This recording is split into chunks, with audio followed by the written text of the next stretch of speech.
Don't even restart. Okay.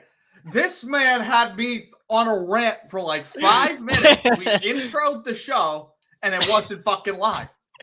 Bro, I forgot to hit live, and I just ran the show, bro. You imagine if we would have done like a 2-hour pod, and I forgot to hit live? At least I realized it like 5 minutes in, right?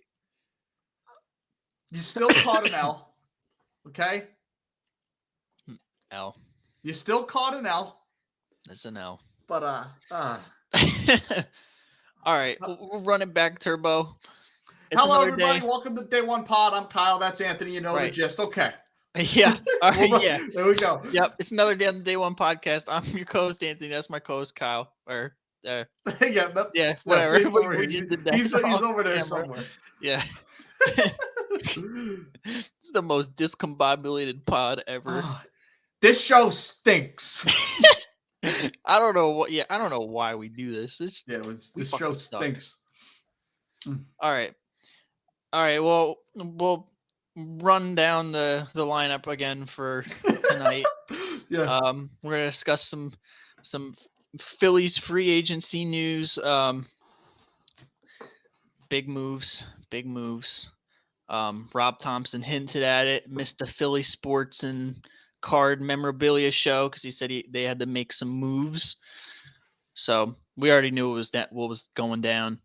We'll touch on the Week 13 games. Yeah, I fucking suck. He took off a week and we're still only tied. I get it. Yeah, I said this before and I'll say it again when no one was listening. If I lose by 2 at the end of the year, just remember I missed a week. Yeah. And you only whooped my ass like once, and then we're just like stalemate the rest of the year. Yeah. So, all right, whatever. So yeah, we'll touch on the Week 13 games, touch on the Birds game. I talked a lot of stuff. A lot of stuff came true actually that I talked about in my preview for that. So we'll touch on that a little bit. Touch on Monday Night Football. Huge divisional game. Tampa Bay Buccaneers, New Orleans Saints. Division implications, draft pick implications, a lot of implications. We'll touch on that. And then mailbag Q&A section wrote by ours truly, our co-host who's back from the dead like he never left. Yes. Continue with you had an announcement? Yes. Continue. Yes, and we'll okay. This isn't a 21 plus story. So when I mention, what are you doing? We don't need to do this again. Girl. Yeah. My friend, we'll name her Grace because, it's the internet, right? Yeah. Grace. Right. She's a tattoo artist. Okay. And I know where you're going with this. In the top right of your screen, you see that logo? Next week. Nope. Going right here. Damn. Yep. That's dedication, bro. Dedication, commitment. My apology for missing a show. Your punishment for missing a show is getting the logo tattooed on your arm. Dude, it's a fire logo. Like I'm gonna think about that the rest of my life. If this shit don't work out, we stink. At least I'll have good memories from it. Yeah. And if we do make it live, that'll be a funny inside joke with the community. I'm gonna put it below the elbow, below the elbow, so I can't get a job. So I have to do this. There you go. Perfect. Simple enough. Perfect. But no, like all serious, I am getting that tattooed on my arm next week. It's happening. Go for the it. color, everything. Yeah. Go for it. I mean, look, I'm not a proponent of that. Look, my dad literally has a tattoo of my Chops logo on his calf. So that's badass. Your racing one? Commitment. What? The racing one? Yeah. Here, I'll show you a picture real quick. I think I've seen it. It's like green, dark, like light green, black, white. This one isn't. Different logo. Yeah. I'll show you though. Is that AJ Racing, the old one? The green? Yeah, not that one though. Yeah. Yeah, but it's not that one. Gotta find it.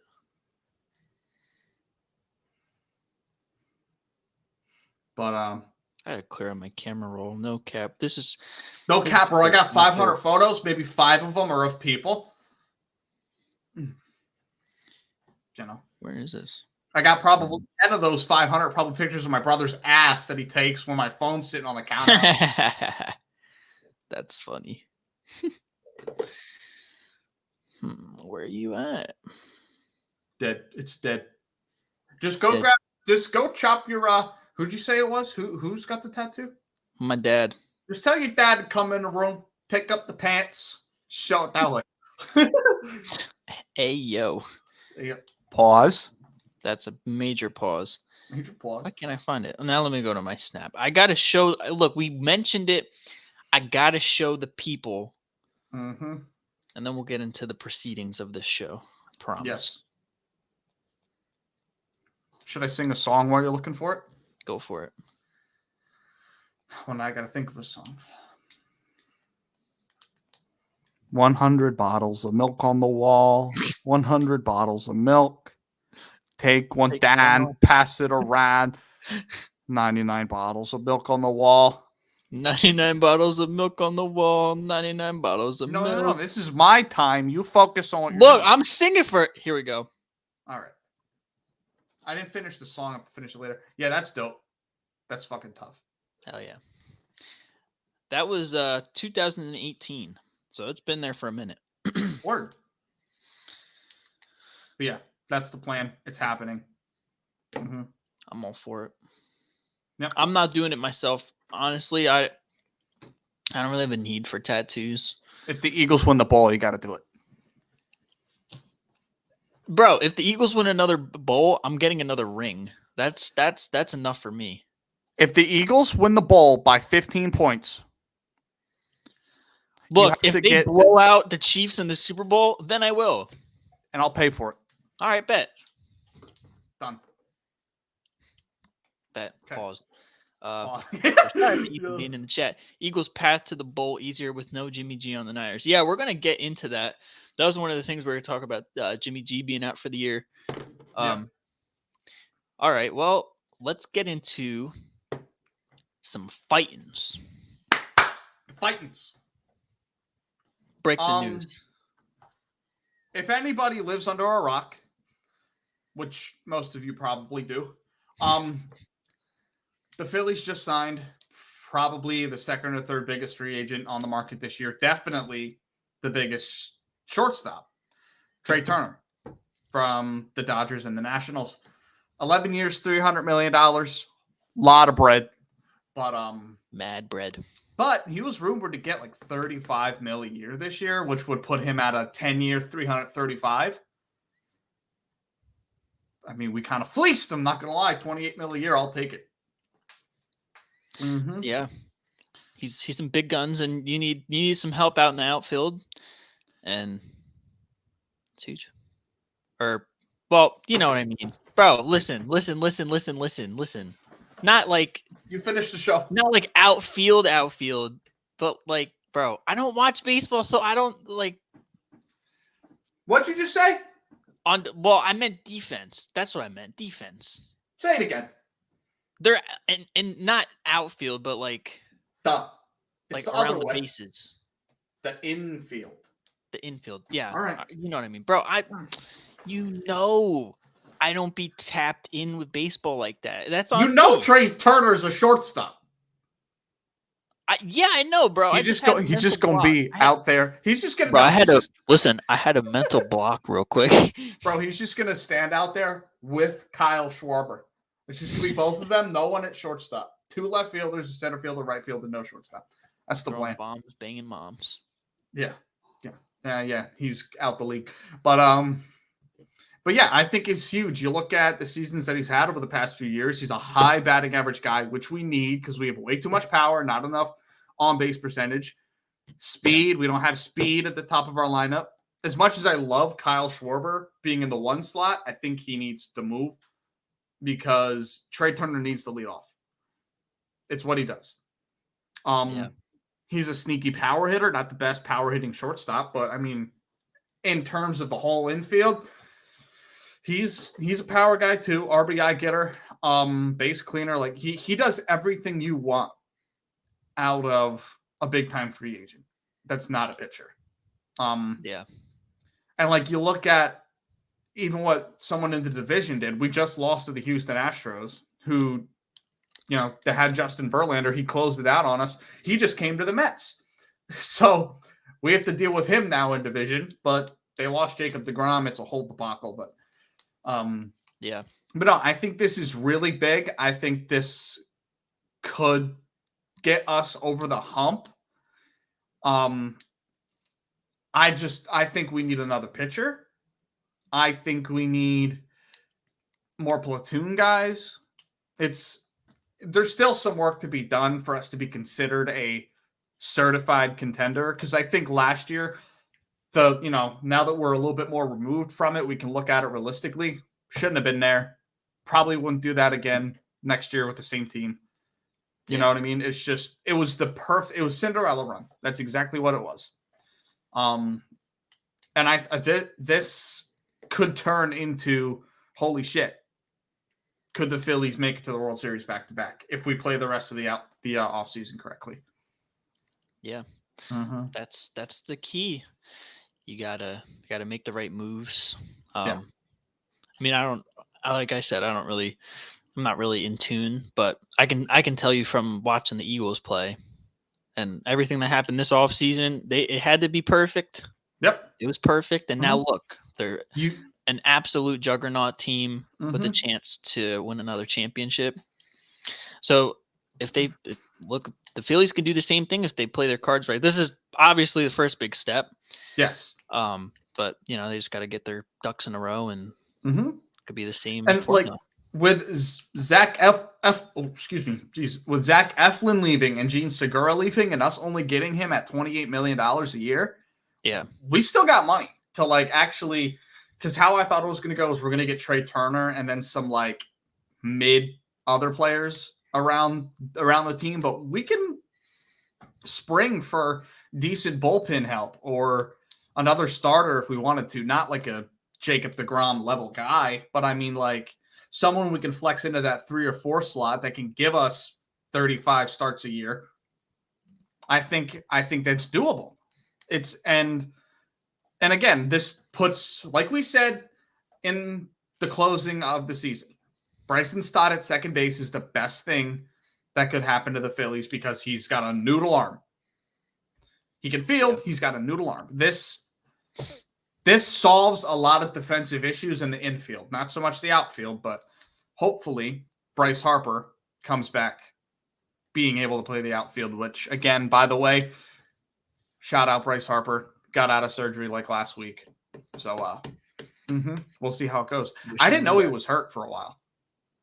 I didn't know he was that hurt. You know what I mean? It was a Tommy John type scenario. I had no clue. But shows how in tune I was in the middle of the year. But but yeah, big move from the Phillies. This is gonna be one of the reasons that the Phillies could be looked at as a top team in the MLB again. Yeah. I agree. Okay. That's all I got for Trey Turner, but fuck yeah, dude. That's so dope. Yeah. That is so dope. Hell yeah. I looked at my screen, bro. I dropped my phone. No shit. You texted me, you're like, yo, Trey Turner. Drop my phone. Now you know how I felt all offseason when the Eagles were just signing everybody. Yeah. And you know what's crazy too? A lot of these teams, I don't understand how these people that they have in their front offices are making the amount of money they do. This shit is in rocket science. You know what I mean? Yeah. These people in the front office should know what their team is, know what free agents they think are going to be available to them, and what price to get them at. And you look at what, again, we'll refer back to the Eagles, the things that they did in the offseason, it's there are teams out there that are giving bags to players that don't deserve it. They're doing Kirk. They're making moves that don't make sense. It's, you know what I'm saying? Moves like this, and moves like DJ Chark. Yeah, and moves like the Chauncey Gardner-Johnson trade. Those are big time moves. You know what there's not a lot of teams in professional sports that consistently get those done. The Golden State Warriors in the NBA are one. Spurs for a while too. The Spurs. Even freaking Milwaukee constantly reloading the bottom of their bench to compete every year. Yeah. Yeah, it's crazy. And look, you could be talking about the Phillies as that next team with this move. Yeah. Yeah. We just have to make the right moves. Like, we get a couple veteran bullpen guys, maybe make some trades for some prospects that might be able to slide into your platoon. I don't know. But yeah, this is definitely a big step. Good step for sure. Yeah. All right. Let's move on to some NFL, shall we? Sure. All right. So week 13 is over with. Get a lot of crazy games. Crazy games, stupid games. Yeah. Games that probably 5 people total watched. Yeah. Like that team in Denver that we don't speak about anymore. Like, I'm sorry, no one's watching that game. Yeah. They covered, though. Good for them. They lost. I know. So we'll touch on a couple of these games here. Green Bay taking care of Chicago in Chicago, 28-19. Aaron Rodgers, doing his thing. Justin Fields also was doing his thing. He had a couple big plays on the ground and in the air. The one that sticks out to me is that helmet catch by N'Keal Harry in the fourth quarter on Alexander. I mean, we talked about this before, but Justin Fields has the tools, and he's shown flashes to be, the next one up behind Jalen Hurts. Yeah, the Bears just can't fuck it up. Simple as that. They got to surround him with talent. Yeah, and I'm sorry, Chase Claypool is not getting it done. Claypool doesn't move the needle for me. No, he reminds me of like a Quez Watkins tier guy. Like Chase Claypool on a championship team would be a good like slot receiver like Quez Watkins. You don't want him to be like your number one. You know who he reminds me a lot of? Who? Juju with less of an upside. Oh, Claypool?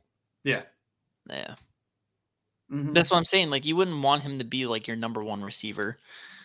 Yeah. But yeah, no, that's my take on it with that game. Yeah. Aaron Rodgers continues to own the Bears. Aaron Rodgers doing his thing, yeah. The next game, the Steelers narrowly inching out the Falcons 19-16 in Atlanta. Didn't watch a second of this game. Didn't watch a second of it either. I didn't really care. Looking at the stats, Najee Harris finally ran the ball decent. Good for him. That's all I give a shit about. Yeah. I don't know. That Falcons team is like a fraud wild card team. They're like in no man's land. Yeah, I don't even good enough not to be like the bottom of the barrel of the league, but they're not good enough to be a playoff team, and that's probably the worst position you can be in as a franchise. I mean, if the Bucs lose tonight, they're only half a game behind them. That's fair. Yeah, no, I said that last pod looking at the playoff scenarios. They would literally be a half a game behind, which would be crazy. We could realistically see another like Seattle Seahawks like situation happen. One of these teams could make it at like 7-10. Well, yeah, it's gonna be what the NFC East was in 2020. Yep, pretty much. For sure. All right, next game. Minnesota Vikings narrowly edging out the Jets, stopping the comeback efforts 27-22. They were up big at one point, but the Jets came roaring back. 20-3. Yeah. Yep. For me, what happened, bro? What for me watching this game, Sauce and DJ Reed did a hell of a job on Justin Jefferson. He had a tud and a lot of catches, but the dude only ended up with 45 yards on 8 catches. That's insane. That's stumping him at the line of scrimmage. That's, making all the right tackles. That's how you shut down a superstar receiver. Let him get his catches, but no run after catch. Yep. Get the ball on the ground. Simple as that. Yeah. But I mean, outside of that, our run defense was a little shaky. Dalvin Cook ran the ball well. Kirk Cousins was making the right reads. He was spreading the ball like crazy. I think I think I saw a stat. He completed to the most amount of receivers and tight ends so far this year. Wow. He spread it around the most this game. Yeah. Mike White has 750 passing yards in 2 weeks. Cool. He's in one of my my mailbag questions, and we'll get more into it, but Right. I think he gives us our best chance to win out of our 3 quarterbacks. I think so. Yeah. And the numbers are a little inflated because he threw the ball like 54 times. But, I mean, hey, he gave us a chance to win against, a top team in the NFC. And like I said, we shouldn't be where we are. We don't quite have the veteran presence and the talent yet to be a contender. So I'm okay with us losing to a really good Vikings team that I'm pretty high on. You know what I mean? Yeah. Would I've liked the win going into Buffalo next week? Probably for playoff chances, but it is what it is. Yeah, we'll see. Nonetheless, though, I mean, Jets have been having a hell of a year. Yeah, and James Robinson has been non-existent. Yeah. 2 carries. No run game. 2 carries. I mean, Zonovan Knight. I'm sorry. Who? Zonovan Knight had like 14 carries for us. Yeah. Okay. That's crazy. That's cool. Yeah. Yeah. They give it another year. They'll be more loaded and yeah. Once we sign Jimmy G. Yeah. If we sign Jimmy G, we could be as good as the Niners have been. Yeah. Our defense is that good. Yeah. We'll see, though. We just turn the ball over a lot. That's why the score's inflated for the Vikings. Yeah. Yep. Yeah, I feel you. We'll see, though. We'll talk about Jimmy G in a little bit here. Next game, the Lions dismantling the Jags at home, 40-14. This is one I kind of saw coming. Yep. Jags coming off an emotional overtime win against a good team in the Ravens. What do I say? My Minnesota Vikings theory. You play a high emotional game, you inch it out at the end of the game or overtime by like 1 or 2 points. You weren't really supposed to win, but the euphoria, you come out the next week flat as fuck, get blown the hell out. Yep. It's pretty much on display here. Trevor Lawrence did get hurt in this game, but he came back. Yeah. They don't have like their talent is I think it's on the low end on offense, but somehow they're just putting up points. And the Lions, yeah. I don't know how they're doing it. I mean, Amon-Ra St. Brown is damn good. I guess Jamal Williams. Is it Jamal Williams? Jamal Williams and DeAndre Swift, they're running backs. I guess they're good. Are either of them a top 15 running back in football? I don't know. Can you name one offensive lineman on their team? I don't know. Other than Taylor Decker, I guess. They traded TJ Hawkinson to the Vikings. Yeah, and yet they're still putting up points. I don't really know how they're doing it. I guess it's credit to the coaching. Yeah, and they're getting Jameson Williams back here. Yeah, this week. Yeah, so I mean, good on them. I mean, they're going to put up 40 a game, but they're going to give up 42. You know what I mean? Mm-hmm. So yeah, not much to say about that game other than I think the more talented team won. Yeah, no, I agree. And it's crazy to look at when you look at the playoff picture. The Lions are in the picture. They are. Which is nuts. One of those two 7-win teams in the NFC East, I think, will fall off. Yeah. Mm-hmm. And I think we'll get more into the Niners, but I don't. Yeah, we'll talk about it. Mm-hmm. Next game here. Eagles dismantle the Tennessee Titans at home, 35-10. King Henry pack. I'm smoking on the King Henry pack, and we can touch on this like for a couple minutes here. Got some time. Yep. What'd you see? You watched this game? What'd you see? I did watch this game. What'd you see that you liked? All I think it comes down to is good teams win, great teams cover the spread. You know what I mean? They dominated every aspect of the game.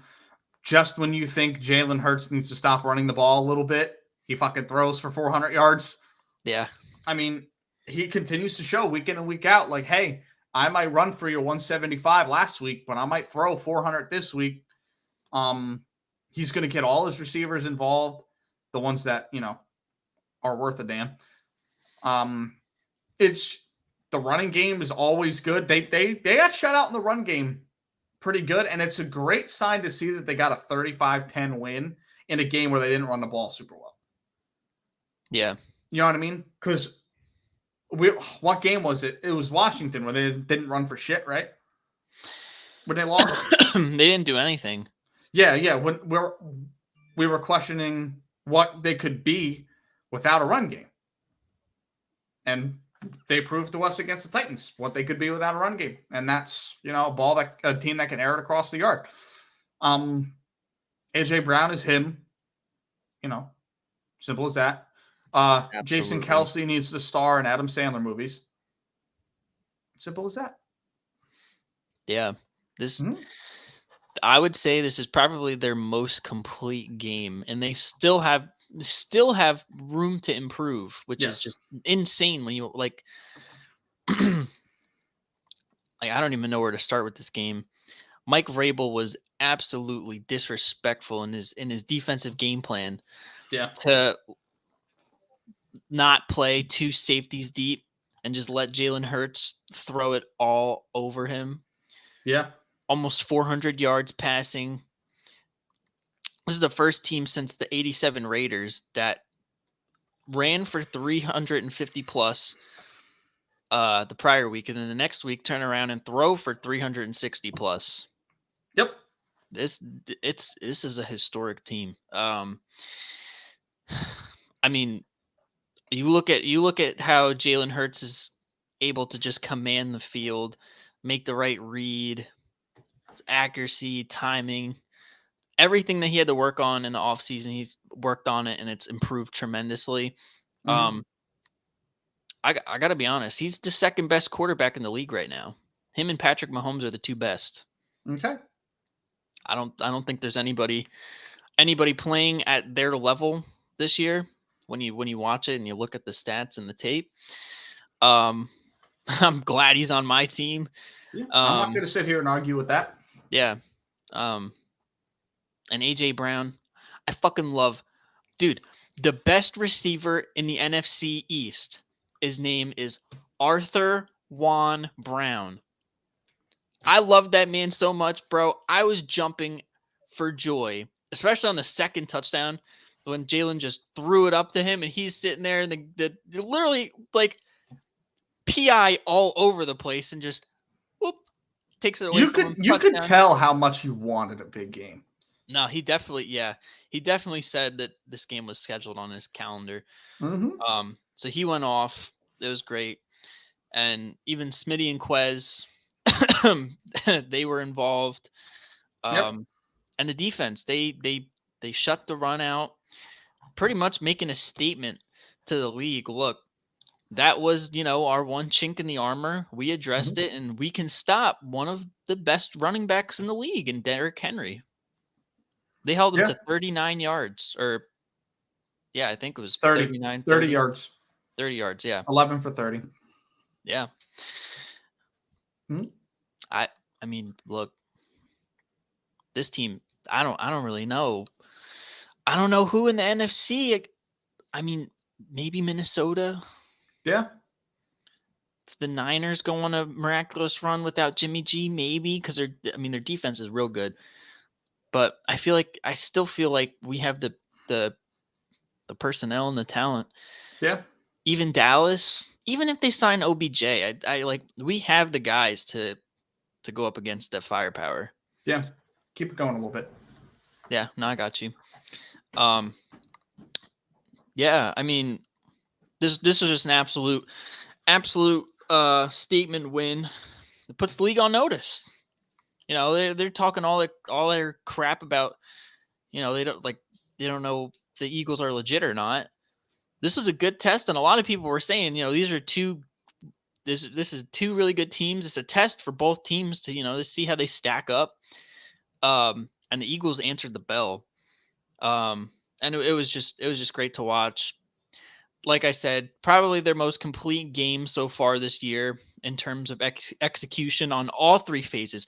Hell, special teams did its thing. Bro, well, at least me, I've been crying all year about how ass the special teams has been when it comes to the coverage and the punt and kick returns. They had guys out there fucking hitting. They had guys out there hitting, flying around. Britton Covey almost ran two back for a touchdown this game. It was just amazing to watch. And that was the big thing that I took away from this game, because that's probably been, other than like Jonathan Gannon's play calling and his defensive scheme at times, that's probably where our biggest weakness is special teams. Yeah. And they addressed it this week. Your guys flying around, and they almost ran a couple punts back. It was for sure a complete game. Yes. And we also saw some Nakobe Dean snaps. My guy. I don't know if Kaiser White's hurt or not, but they were giving him some reps, and he was doing real good, bro. He had one play where he was being held by the offensive lineman. His one arm is out the play. He wraps up Derrick Henry with the other arm, brings him down. One arm tackle. On Derrick Henry down too. Yep. And especially on some run attack, when you look at the film, he was identifying the hole where the running back was going to be and attacking. Yeah. And you got to look, when you look at the books and these guys that are coming back, Kaiser White is one of those guys who up for a contract on a prove-it year. You can't sign everybody. He might be one of those guys that you let go, and Nakobe Dean will step up in his place. True.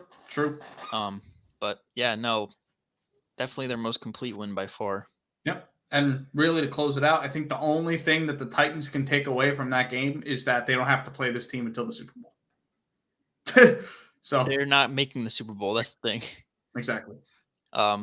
And I guess from the Titans' perspective is they made the wrong choice in trading AJ Brown. Yeah. Simple as that. Yep. Made him pay. Mm-hmm. You pay guys like that. Yes. Because it always comes back to bite you in the ass. Look, he's worth every single cent of that $100 million deal. Yes. All right. Enough of that. We'll move on. Cleveland Browns going into Houston, taking care of the Texans 27-14. Deshaun Watson's first game back. Mm-hmm. It's crazy. The Browns almost put up as many points as Deshaun Watson had civil lawsuits. That's crazy, bro. Mm-hmm. You're out of pocket for that, but it's true. Hey, they put up 27 points. Deshaun Watson had 26 court cases. Yeah, I mean, hey, I think that's a win for the Browns, really. Yeah.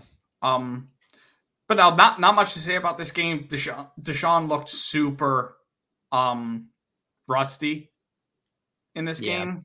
Texans are no good. It was way more hyped up than it really should have been, honestly. Yeah. And actually, no. You know what? I didn't really hear much over media this week talking about his debut. I don't know if it's because networks want to stay away from that, or if it's if everyone's getting to the point where let's just not give this attention anymore. Yeah, I didn't really hear anything about it either. But there was one. I saw a funny clip online. It was fans in the stands, and they were huddled up. The Browns were on offense, and they were chanting, "No means no, no, no." Like, bro, this is like Philly fan energy right here. It's terrible how we have to have something like that in the league, but I mean, yeah. If we're talking strictly football, it is nice to see Deshaun Watson back on the field. Yeah, but given the circumstances, like Calvin Ridley was suspended an entire season for a $1,500 bet on his own team when he wasn't playing. Yet Deshaun Watson can allegedly have, intercourse with 26 women unconsensually and only be on the hook for 12 games. Yeah. Well, I don't know. shows But the way yeah, the world works. Yeah. But hey, they took care of business, and it's on to next week, right? Yep. All right, next game here. The Washington Commanders going into New Jersey to take on the Giants. Ends in a 2020 tie in overtime. The wacky game of the day. Yeah, this game's kind of like the two youngest siblings having an argument, and the older kids are just standing there laughing at them because they're so stupid, and they remember when they used to be like that. and then they go and complain to their parents to each other in the overtime, and then they both get grounded. Yep, this was this game. Yep, for sure. I'm sure Tyler Heineke, he took the tie, threw a couple Yinzers in, and went home. And then no Jays this week. Yep. Mm-hmm. Yeah, no, this is one of those games that, and I called it too. I was like, look, I honestly wouldn't be surprised since they're so evenly matched. I wouldn't be surprised if it ends in a tie, and sure enough, it ends in a tie. And my hammer of the week just barely holds on. You know, I hammered the under 40.5, not actually, but figuratively looking at the numbers. Wouldn't you know, they end in a 40 total point score. Mm-hmm. So if you rode with my hammer of the week, you were profitable this week. Yes. Just don't look at my spread bets. Yeah. Look at my spread bets. Yep. Mm-hmm. But yeah, that's going to be some NFC playoff implications right there. You know, two teams with a tie. Mm-hmm. I don't know. It makes the numbers a little more interesting. Yeah, that tie right there opens the door for Seattle. True. Yeah. Because if one of those teams goes up, just one, you know what I mean? You're looking at a difficult slope. But yeah, I mean, as far as the Giant, I mean, we gotta look at the Washington Commanders schedule. I know the Giants they're playing us this week, so it's gonna be a tough game for them. They're playing. Oh, they're on a bye week, and then they play the Giants again on Sunday night. Yeah, throw some Yinzers in and go home. Yeah. Okay. Fair enough. 3 home games though to end the year. So. Yeah. Mm-hmm. Wow. I still can't believe that they actually tied. I was saying it as a joke, but they actually did it. Yeah. All right. Next game. Denver Broncos go into Baltimore to take on the Ravens, and the Ravens edge them out 10-9. Lamar Jackson got hurt in this game. Tyler Huntley finished the game. And that's all we need to talk about. Moving on. That's pretty much it. Yeah, no, I mean, the Broncos defense again holding an explosive offense, well, without Lamar Jackson, to 10 under on the offense again. Non-existent. Next question. I saw a crazy stat that said that Russell Wilson has more rooms in his house than he does touchdown passes this year. He has 12 touchdown passes and he has 17 rooms in his house. How many of those You're so unentertained. You're like, next question. How many of those do you think have a mirror in it? Probably all of them. Next question. All right. Next question. Next game. The San Francisco 49ers taking care of business at home against the Miami Dolphins, 33-17. This came at a major price. Jimmy G is out for the year. Yep. Several broken bones in his foot, requires surgery. He's done for the year. Now we look to Mr. Irrelevant and Trey Lance.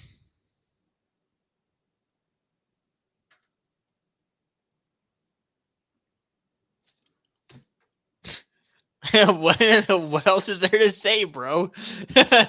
Maybe say the correct thing. Mr. Irrelevant. What'd you say after that? And Trey Lance. They're the two quarterbacks on their roster. Am I wrong? Where's Trey Lance right now? I don't know. Where is he? Hurt. for the year. It's Brock Purdy. And that's all. Mr. Irrelevant. Yeah. With this game, I personally think, like, honestly, like, as bad as it is, you lose Jimmy G, I think it was a bigger loss for Miami because now there's a blueprint on how to beat them. Yeah. And when Tua gets pressured, especially from his blind side, the dude cannot complete a pass. He just can't. You know what I mean? And good call on your questions about Tua earlier in the year. I was convinced early, but everything's been working for him. Yeah, I wasn't. And you gotta look ahead at playoffs, and all these teams got edge rushers. You know what I mean? It's not going to be very easy. So, there's not really much to talk about this game either, other than I think personally the Niners fall off a little bit, but they're not quarterback reliant. Yeah, they're probably gonna lean heavy on Christian McCaffrey in this stretch. Yeah, see what he's made of, and Elijah Mitchell. Yeah, they got two guys that can run for 1,000 yards easy. Yeah, so remember they won a playoff game last year or 2 years ago where they threw it 8 times. So yeah, Raheem Mostert game. Yeah, what was that? 200 yards, 4 tuds, something like that. Something like that. Yeah. Yep. But yeah, it's an uphill climb there. I mean, I know the feeling all too well in 2017 when Carson Wentz goes down for the year, and now you're like, oh well, shit. Who are we gonna have as quarterback? A little different. I mean, Nick Foles is a veteran. He was there before, had success. And he comes in, Doug Peterson. They're all familiar, so they were able to put together. I think this is a little different. Brock Purdy, the Mr. Irrelevant in the draft. I don't know if he can lead them. Obviously, we haven't seen it. Yeah. I have my questions, but there is a little little thing in the tea leaves. Baker Mayfield is released from the Panthers, and the Niners might be a destination for him.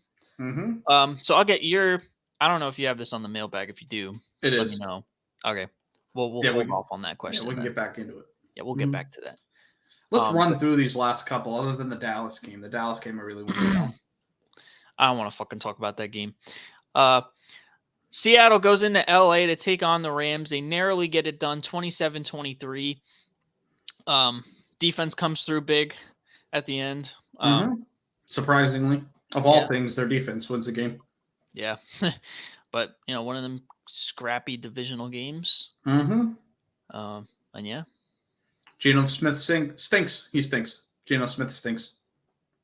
Hey, what the hell is that? What the hell is?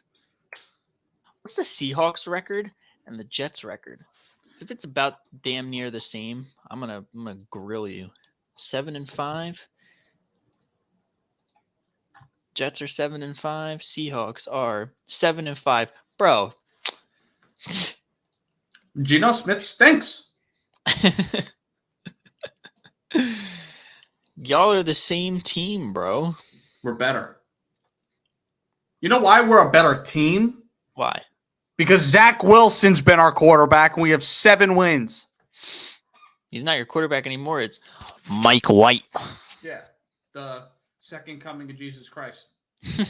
I thought that was supposed to be Zach Wilson. This is the third coming, I guess. Mike White's the third coming. Yep. Yeah, Zach Wilson's done. Yeah, he's done. We'll move on here. I don't want to get you too worked up over starting to sweat. Yeah, over a Jets bust draft pick. Again. I can't believe, bro, he's the leading vote getter in the Pro Bowl for the NFC quarterbacks. Geno Smith. I think that's accurate. No, bro. Looking at the NFC. Have you not watched Jalen Hurts, yeah. Have you not watched Jalen Hurts? How the fuck is Geno Smith the leading Pro Bowl vote getter? I just think it's people are I don't know about you, but I'm more surprised that Geno's playing the way he is than I am about Jalen playing the way he is. Even though Jalen's playing better, I feel like the story is bigger. With Geno. I was about to chime Remember, in it's there and say fans. Fans vote on this shit. I understand the storyline and Yeah. everything and the feel good story. I got news for you. When we get to All Pro, Gino will not be an All Pro. At least Because it's not not the voted first on team. by fans. So Not the first team All Pro, No. but Jalen will be on there. mhm. All right, moving on. Another divisional game. The Raiders taking care of business at home against the Chargers, 27-20. Playoff hopes looking bleak for the Chargers. Yeah, dude. They what did they fall to? They are 6-6 now. Vegas is right behind them at 5-7. Isn't that crazy? Yeah. Yeah, this is just a classic AFC West matchup. You know what I mean? Keep it within a touchdown, and this is how it's always been, other than the Chiefs. But Yeah. like, I swear, the Chargers, Raiders, and Broncos, whenever those three teams play each other, it's always close. Every fucking time. Yeah. But no, not much to say about this game other than glad to see Josh Jacobs getting back to himself from when he was a rookie. Yeah. Mhm. And he's up for a contract here too. So Yeah. some decisions to be made. Yeah. They got some money they got to spend this offseason. Yep. So decisions will be made. Moving on. The AFC Championship rematch. The Cincinnati Bengals taking on the Chiefs. They take care of business at home, 27-24. The same exact score from January 30th, 2022. To me, this is a bigger rivalry than Chiefs Bills because simple reason, Bengals have beat them in the playoffs. Yeah. You know what I mean? Like, I think it's okay to say Joe Burrow has had Patrick Mahomes' number, but in these games, it's not even like Patrick Mahomes has been pissing them away. You know what I mean? It's come down to whichever quarterback's had the ball last. Yep. So, good win from the Bengals. They were at home. I think if they met up again in the playoffs, I don't think the Bengals would beat them, especially with it being an Arrowhead. But Yeah, I don't know. It's still tough for me to wrap my head around that, especially because all the games have been close. You know what I mean? One of these games, the Bengals are going to have a mid defensive day, and the Chiefs will just dominate them. Yeah. Mm-hmm. Yeah, but I mean, I guess they play up to their competition. For sure.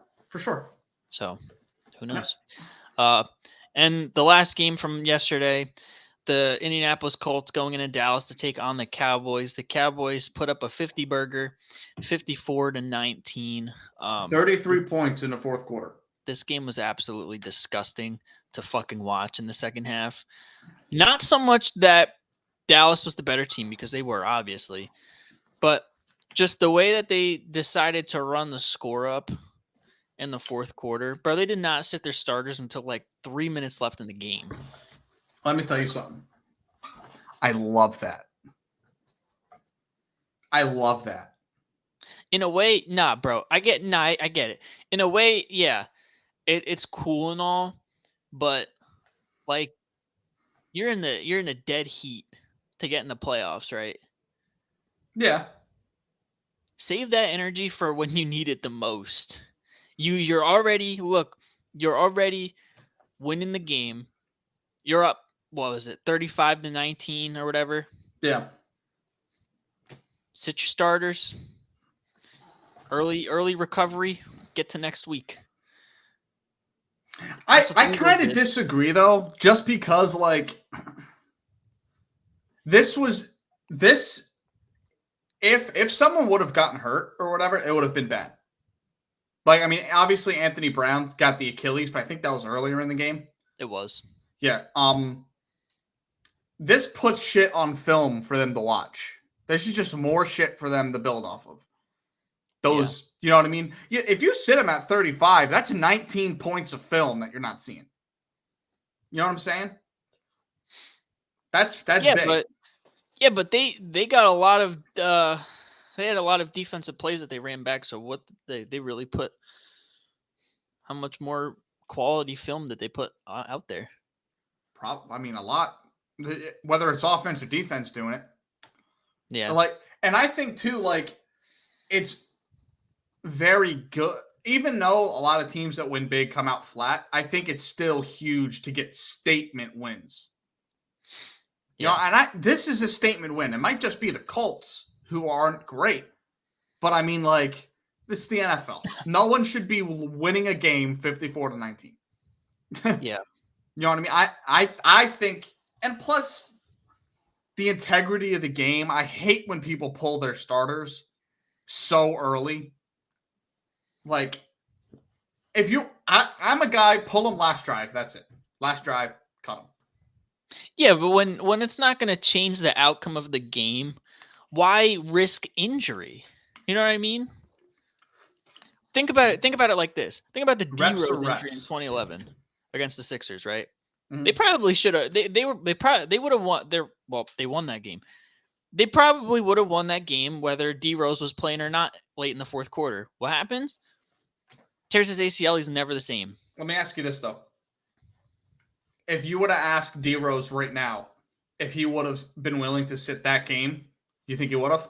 Not the whole game, but if he would have. No, I mean, do you think he would have been willing to do that? I don't think there's a lot of players that are willing to come out early in games.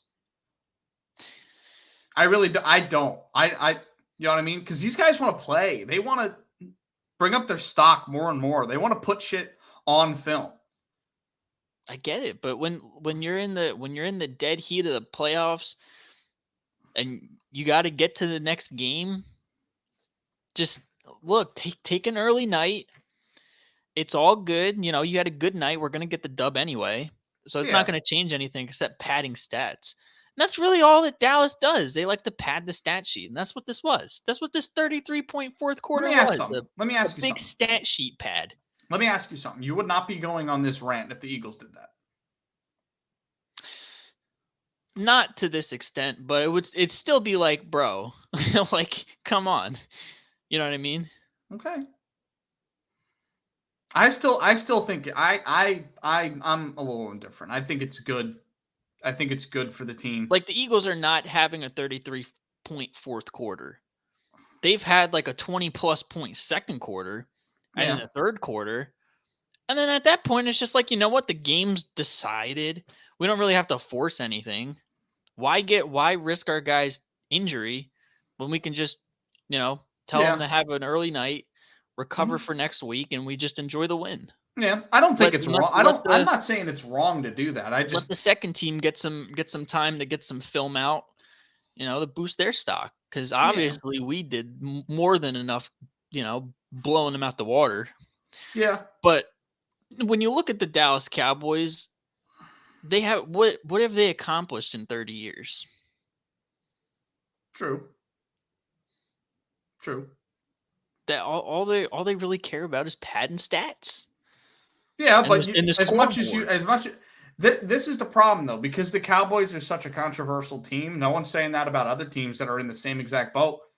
What have the Bills done in the last 30 years? Not a damn thing. Yeah. I think it's also Cowboys nostalgia a little bit. People are that you're a little upset about them running the score up. Because we don't really do. If this was say if this was Ravens Broncos, I don't think anyone would care. No, I think it's Cowboys. I think it's Cowboys nostalgia and the frustration. I just think like it might be just a philosophy thing. Yeah, it could be. Because it's like why risk injury? I mean, I get it. No, it's cool to run up the score and stuff. It looks good. But, what if you're doing that and one of your star players gets hurt? Like, what if CD tore his Achilles or something? What if Dak Prescott re-injured his thumb, broken, out for the year? I think it's a doomed if you do, doomed if you don't thing. Yeah. Uh-huh. I don't know. That's just like my philosophy and at least the Eagles' philosophy. Yeah, 'cause my thing is like, and we'll move on in a second, but like, if the Cowboys would have pulled players when they were at like 35 and say later on, I would have look, I don't mean to cut you off, bro, but I wouldn't have pulled them that early. I probably would have pulled them when it was like 40. Yeah. At that point, it's like, all right, they're not coming back from 30 down. No. It's enough. Uh-huh. That's true. All right, Saints Bucks. Let's preview it. Let's preview it. Big game for both teams. You know what I mean? This could flip around that entire division. This game, the outcome of it. I think the Saints defense has been a little overrated, but I still think it's solid. And you know what I mean? The Bucks have to get on track, bro. They have to do something to get this team rolling again, because it's just when they look good, they have a loss like they did last week against the freaking Browns. Like, I don't know. There's not a whole lot to say about this game other than, like, which one of these teams is going to let the Falcons make the freaking playoffs? Like, I mean, yeah, it'll be if the Saints win, it'll be 5-7, 5-8, 5-8, 4-8. So, I think Tom Brady, because even if they lose this game, they're still first in the division. I think they need to try to establish a run game rather than constantly throwing it all over the yard, because, like, it's not like they don't have talent or running back. Yeah. You know what I mean? They need to try to get the running game going, build some momentum there towards the playoffs, because I'm sorry, they're not beating some of these teams without a run game, without taking some time of possession off the other team. They're not going to win. And that's really all I have to say about this game. I mean, because, like, even if the Bucks win this game, is it like a big win for them? No, because are the Saints any good? Like, I don't know. It's a battle to be the worst. Like, truly. Yeah, because it's in the worst division of football right now. Yeah, I think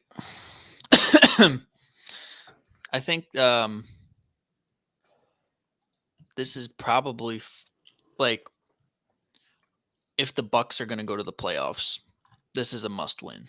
Yeah, for Tampa Bay, for sure. I agree. I'm sorry, I can't bet against Tom Brady in must-win scenarios. Because, I mean, we see the man's track record. Yeah, and it's you got to look at my entire lifespan. Their next 3 games: at Niners, at home against Bengals, at Cardinals, all could be losses, and then they have 2 division games to end the season. Yeah.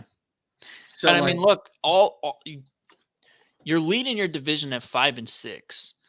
You got the Falcons at 5-8, and the Panthers and Saints tied at 4-8.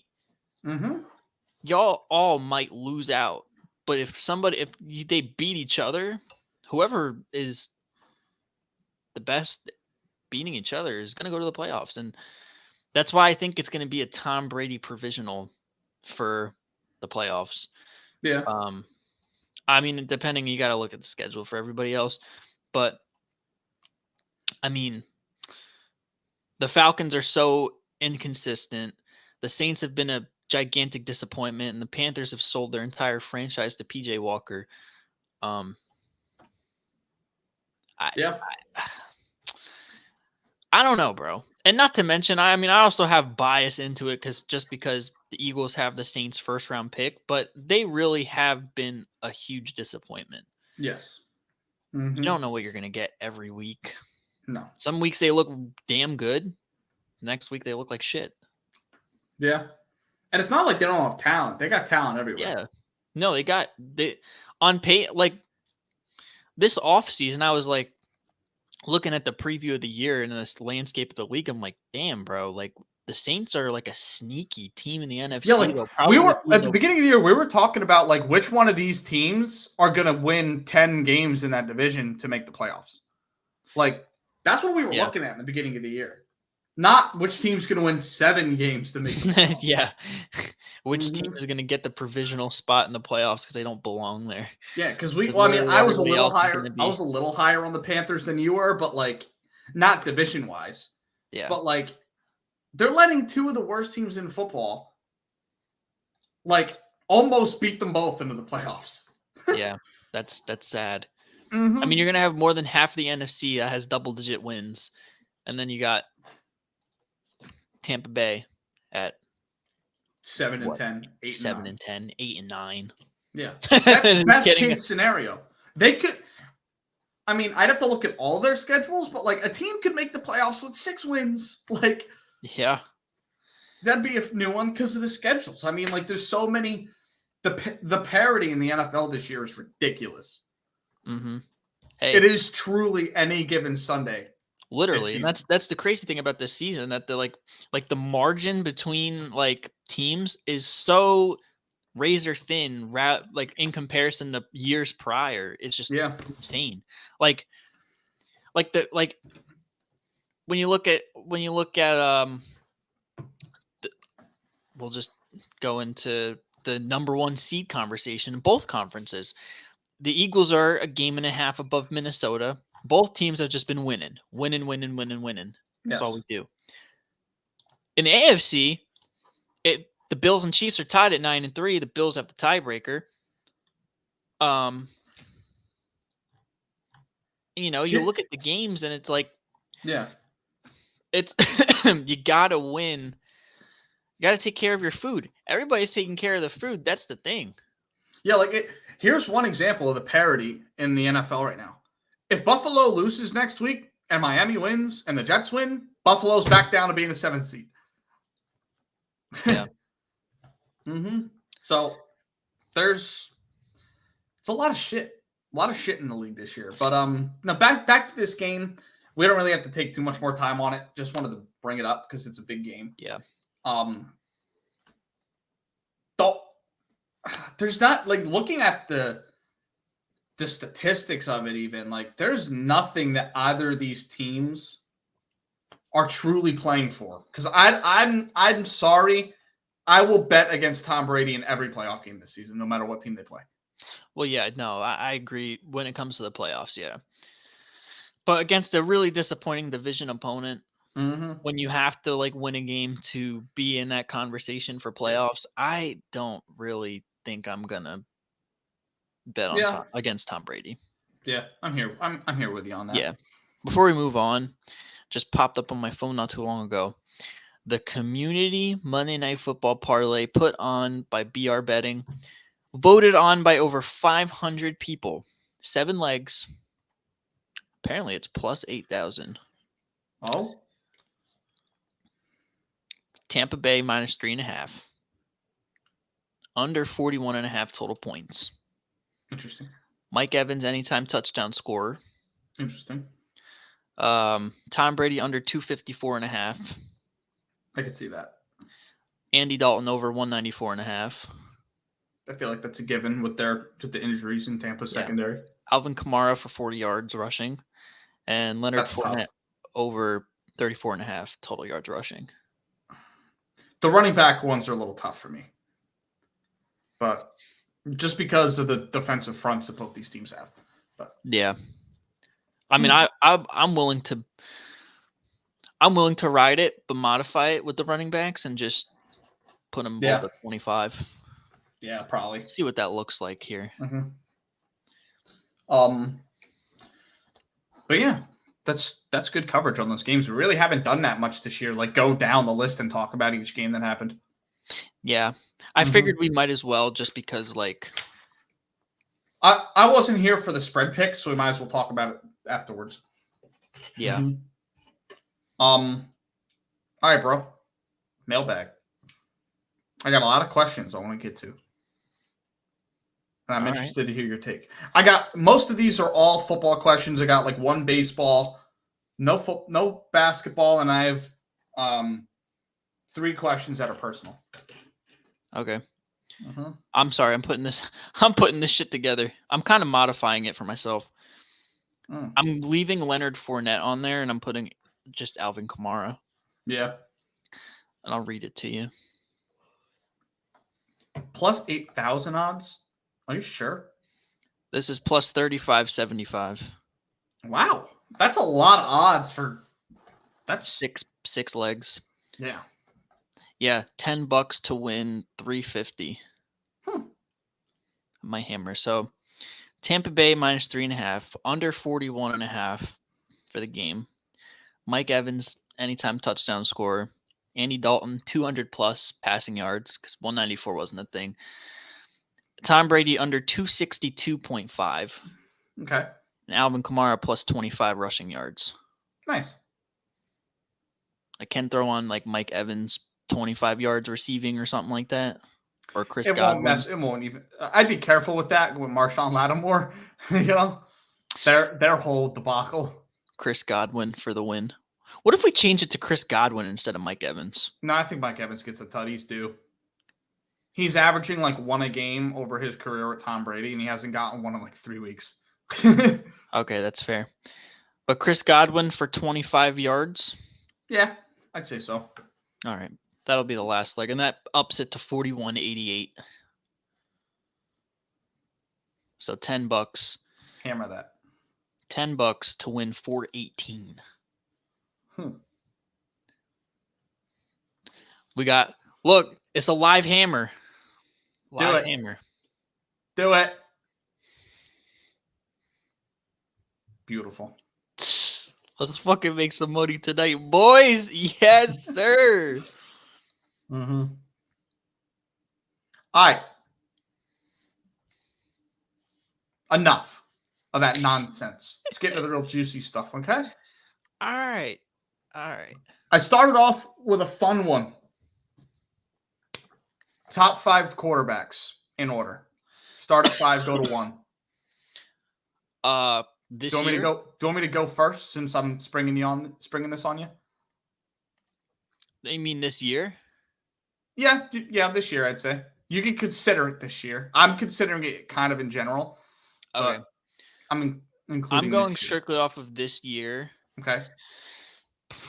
Well, Patrick Mahomes 1, Jalen Hurts 2. I think that's a given. Okay. Up until this point, probably Jimmy G 3. Oh, okay.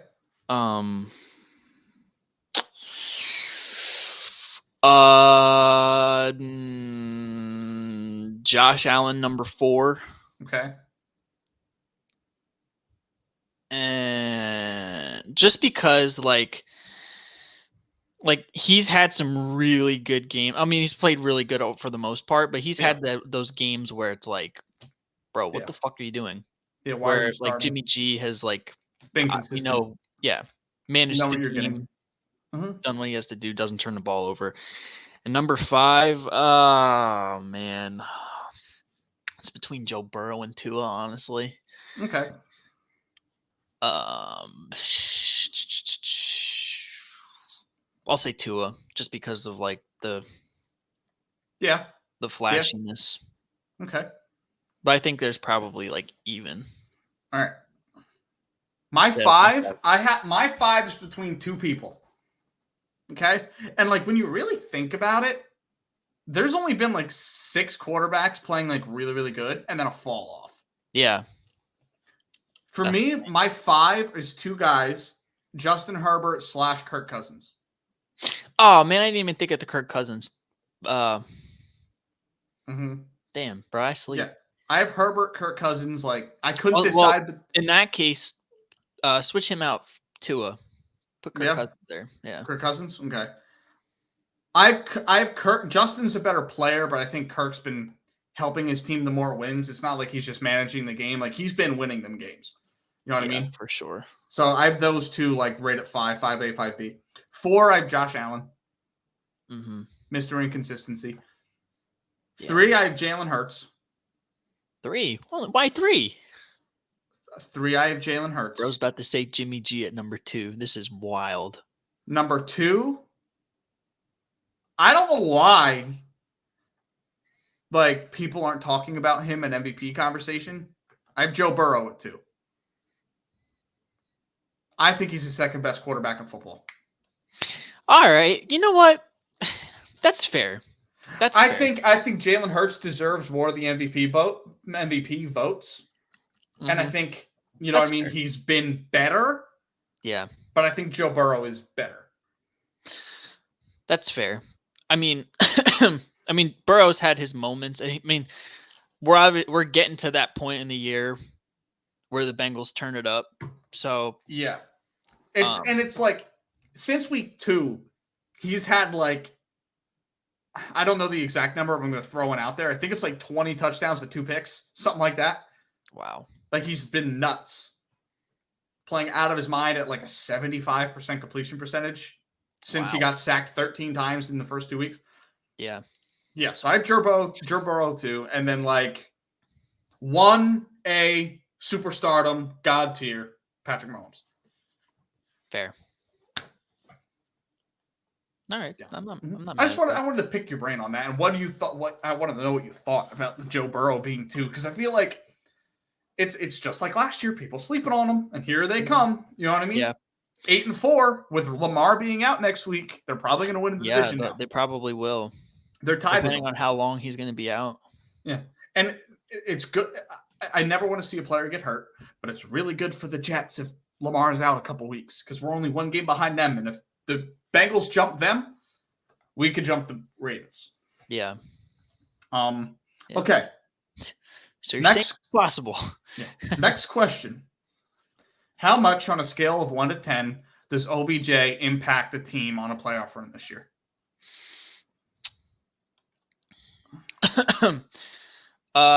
Honestly depends. I'd probably say like a 6 or a 7.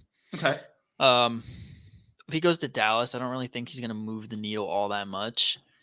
Just because when you think about it, Dak Prescott is not throwing the ball like people are saying he is. Yeah. Like he's been an int machine since he's gotten back. Yeah. And they haven't had their formula for success is kind of in the same as the Eagles' formula of success, is running the football. And if you add OBJ to that, they're going to get away from that, and it's going to do them in. Like if they just ran the football and made that the focal point with the 1-2 punches Zeke and Pollard, they could be in the conversation with the Eagles and the Vikings. I still don't think they're going to beat at least the Eagles. They beat the Vikings, but that'll still be a tough game. Mm-hmm. But when you add OBJ to that team, I don't know. But if you add them to like the Giants or one of these like wild card teams, like on the outside looking in or like just inside, I think it'll be a major impact. Like a team that needs a wide receiver. Yeah. It'll be a huge impact. A team that doesn't really need OBJ, like the Eagles don't really need OBJ. The Cowboys don't need OBJ. The Vikings don't need OBJ. You know? Interesting. You're just going to have too many people. You know, you like the Cowboys and the Eagles, their offenses are well-oiled machines with the guys they have. Mm-hmm. You don't really need to add anything more to that. True. I'm at the same number. I think I'm more at 8 or 9. And I think it's a bigger impact for Dallas over anybody. Because for me, it's like, who is a receiver? And especially because like he's going to need a few weeks to ramp up. So I don't think they're going to get away from the run game as much as you think they are. Because it's not like, I don't think he's going to make as big of an impact immediately. I think it's going to take like did last year. That's not what I'm saying. Yeah. But when they ramp up, it's going to be like, oh, well, got to throw it to OBJ. Got to throw it to CeeDee. Got to throw it to Dalton Schultz and Michael Gallup. The other Michael Gallup. tight end and Gallup. Yep. And it's going to be like, oh, well, where's Zeke? Here's my Tony thing, Pollard? though. Well, I mean, not Tony Pollard because he can do both in the run and pass. Yeah. But, like, you know, they're going to get away from the run. My thing is, though, I don't think he's going to be as high on their depth chart as people think he is. I think he'll be 3. He'll be 3, yeah. To 3.5. Like, I think Noah Brown could get more snaps than he does. You know what I mean? I think OBJ gets more production, but I think Noah Brown sees the field more, especially coming off of this injury. But, like, how I look at it is the one thing they don't really need a receiver. The one thing that they don't have is 3rd and 3, run a slant, who can catch a ball when a linebacker's in your neck. Yep. Odell Beckham Jr. Yeah. You know what I mean? Mm-hmm. And like, I don't think he's going to take targets away from CD or Michael that much. I really don't. I think he's going to be used more as a decoy and those 3rd down. Because like, and we see with these teams a lot, like there's only so much. You can only run the ball so much. Yeah. It's the truth. You can only run it so much because, you know what I mean? Well, Stuff and a 3-yard gain, you're looking at 3rd and 7. What the fuck are you going to do?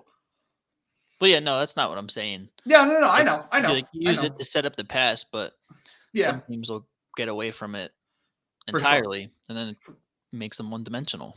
Yeah, and that's where I think OBJ is big for them because I don't think CD Lamb is a jump ball guy or a like Tony toe tap, type guy, and I don't think Michael Gallup's that either. Yeah. Yeah, and you look at the Rams playoff run, like it wasn't. I mean, Cooper Kupp was doing it, but it's not like he was there. Get the ball on 3rd and 5 and get the first down. OBJ did a lot of that. He did the heavy lifting with that shit. You know what I mean? And not having like a possession tight end on that team, I think it'd be huge for them. He may only get like 2 catches for 17 yards in a playoff game, but they could both be on 3rd and 5. You know what I mean? When they're down 6. Yeah. You know what I'm saying? Look, that's why I can't believe I'm saying this, but I think, in my opinion, a bigger impact signing for the Cowboys would probably be Rob Gronkowski over OBJ. I could see that. I think that's and you know what? I think it's I don't want to put that out there. That's not what's going to happen. But I'm just saying that would that'd be so huge. I do think it's kind of a similar addition, though. You know what I'm saying? Because I feel like Gronk would come in for the same reasons. Yeah. Yeah? I guess. But I totally get it. Having and the only, the thing that makes Rob a better acquisition is the blocking. Yeah. Not so much the receiving threat. I personally don't think. Yeah. Mm-hmm. Okay. Interesting. Next. This one's a little wacky. Could Baker Mayfield take San Francisco? Nope. To the NFC Championship game? Nope. To the NFC Championship game? Oh, to the NFC Championship. In that NFC? Well, it depends who they play in the divisional round. If they're going to the Lincoln Financial Field, absolutely not. Yeah. No. True. If they're playing Minnesota, maybe. I don't know. And this is back like what I said earlier. This is my thing. Like, they're not a quarterback heavy guy. And if you don't complicate things, which they don't in the passing game, Baker can execute. We've seen him do it, and he's won a playoff game. Right. Yeah. No, I get that. And it depends, really. I just think, I know for sure it's going to be really, really tough to win a game coming into Philadelphia if that's who has the 1 seed. Yeah. I mean, I guess there's a possibility. It just depends on matchups and where they're playing, I guess. You look at what they've had in the Jimmy G tenure. You see CJ Beathard. You see Nick Mullins. Like, guys like that. Brock Purdy even. Yeah. I think Baker's better than all of them. Yeah. I think as much as it was Baker playing like shit in Carolina, their coaching was terrible. Their offensive line was subpar. Like, he's never had a coach like Kyle Shanahan, ever. Not even in college. Yeah. So that's where I could see it. Like, if they're only asking him to throw the ball 20 times, 13 for 20 and 180 yards will get it done. Yeah. With that running game and the defense. It's a good point. That's yeah. Because I see a lot of that. I'm like, maybe Brock Purdy is the better option because he's been in the system. But I mean, Kyle Shanahan's smart. He's not going to overcomplicate the offense. Right. So I just wouldn't trust like you think about probably like a late game. Think about this. It's 1:46 to go. NFC Championship game. Niners, Eagles. Baker's got to drive them down the field. Well, they got 1 timeout, Eagles have 2 timeouts.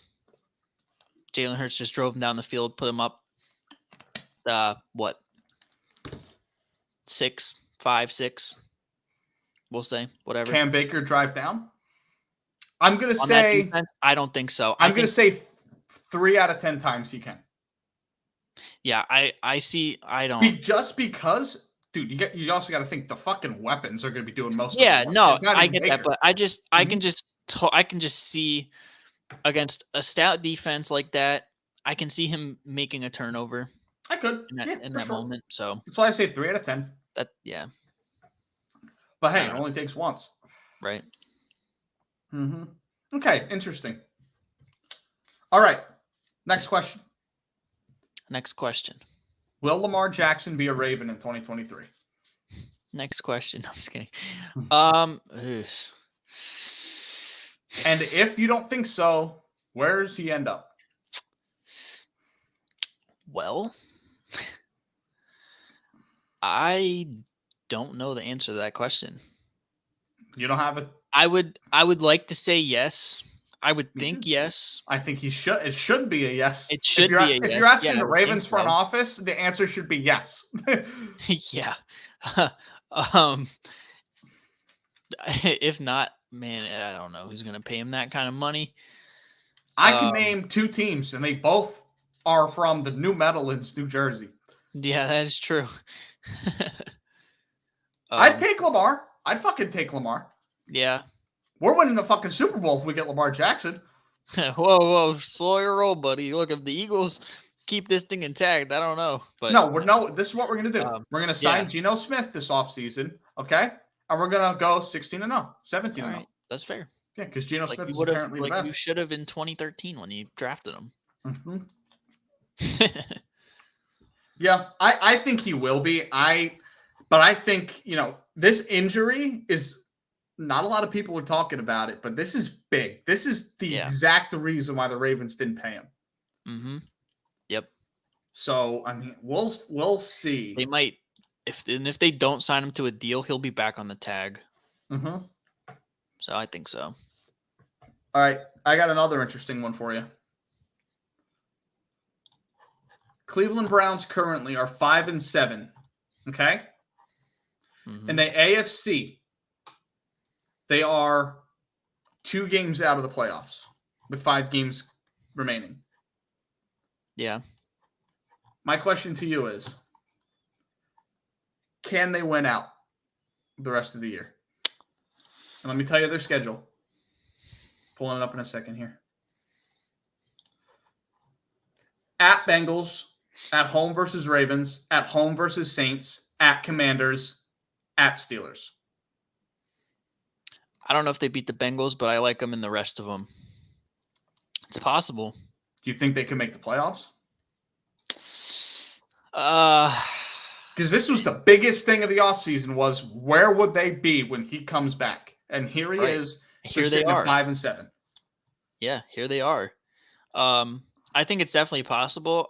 You got to look at the rest of the teams' schedules that are in this conversation that they would have to leapfrog. I mean, there's a lot.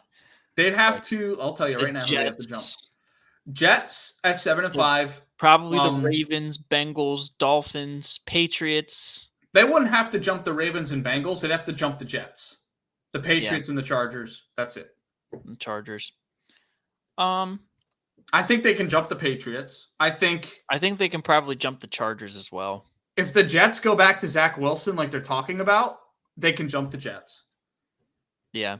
I mean, it's still open. Like, you know what I'm saying? Yeah, there's a chance. It just falls on the shoulders of Deshaun Watson, really. But it's possible. Yeah, and I think after an emotional win that Cincy had at home against the Chiefs, there's a chance they could come out flat. The Minnesota theory. Yeah. I like it. Look at what a visionary, bro. Look at you. Yeah. That's one of the reasons why I wrote it down. Because it's it's a long shot, but we've seen it happen. Right. You know what I mean? If they went out 10-7. Yeah. I mean, you look at the Eagles, in 2019, they were like with 5 games to go. I want to say they were 4 games to go. I think they were 5-7. Mm-hmm. Pretty much on the outside looking in, and then with all the injuries as well, and Carson Wentz. I mean, granted, they played 3 of their 4 last games against division opponents. Yeah. So, and they beat them. But still, same thing. Yeah, and like I think the Browns this year have been better than what the record says because they're 2-1 in division. In that division, they're 2-1, mm-hmm. And they're only a -10 point differential. The Steelers, who have the same record as them, -64. Yeah, and the Steelers are on a 2-game win streak. So like, it's doable. It's doable. It really because Deshaun's only going to get better the rest of the year. Mm-hmm. If he can withstand the Bengals this week, there's a chance. There is a chance. Mm-hmm. So you're saying there's a chance? Yeah. As long as he doesn't keep his mind on keep his head, this head locked in. Yeah. Yeah. Not the penis head. The other head. Yeah. Yeah. Right, next question. Is Dallas the second best team in the NFC? No. Next question. Yes, they are. No. Next question. Jimmy G is gone. I still like Minnesota over them. Next question. All right. That's fair. They're 3. For me, they're 3. They're 3 for me. Not 2. Do you think there's a gap, or do you think them and Minnesota are close? Because you just said, I'm going to put you on blast. 15 minutes ago, you just said Dallas can beat them in the playoffs. They're close. Okay. They're close. It's Eagles, medium-sized gap. Minnesota, small gap. Dallas, huge-ass gap.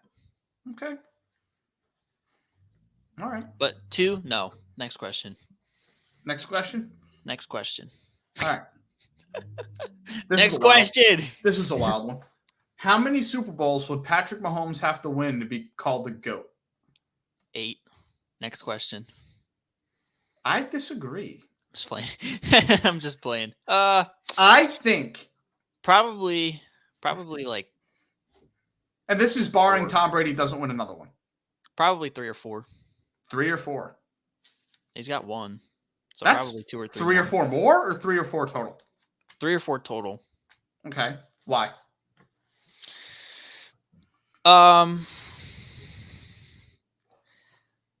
Honestly, now that you make me think about it, I'll tell you what I think. I don't know if any Super Bowl quantity will make him the GOAT. Unless he matches Tom. Right? Unless he matches Tom. Or is like 1 behind. Well, not only that, but you got when you look at his entire career resume as a whole, mm-hmm. and if he can sustain this success, Jesus, I cannot fucking talk right now. If he can sustain this success throughout his career for like, let's just say, I don't know, 15 years. Yeah, we'll say.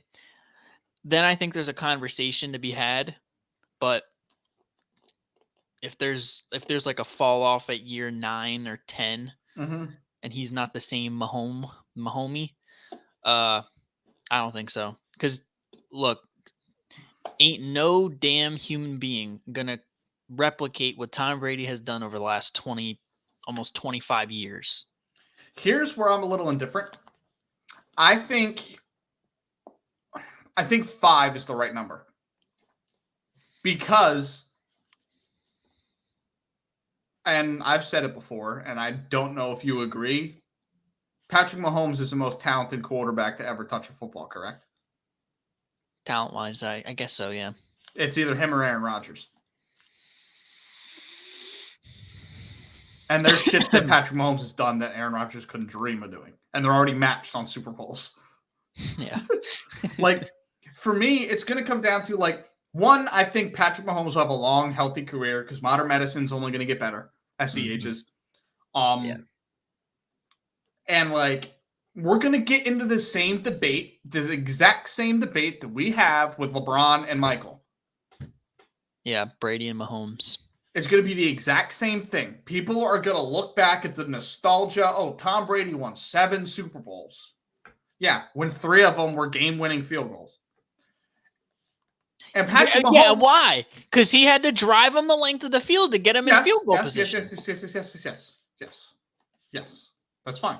I'm not discrediting them. I'm just saying. That's okay. I thought you were. No, this is shit that people are going to bring up. You wild for that. This is shit people are going to bring up. Like, okay, Patrick Mahomes is probably going to have all the numbers because passing and yardage is only going to keep going up, especially with the 17-game seasons. Mm-hmm. Tom Brady is nowhere near one of the most talented quarterbacks to ever play. I don't think he's ever been top 3 while he's playing in talent. In talent, fair.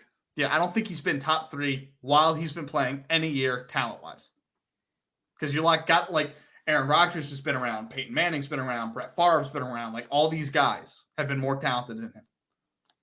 Right. Patrick Mahomes now. I think Josh Allen is more untalented than him. Like, I think we're good. If Patrick Mahomes gets to 5, all the people our age, that they're always going to be like, well, Tom Brady has 7. Yeah.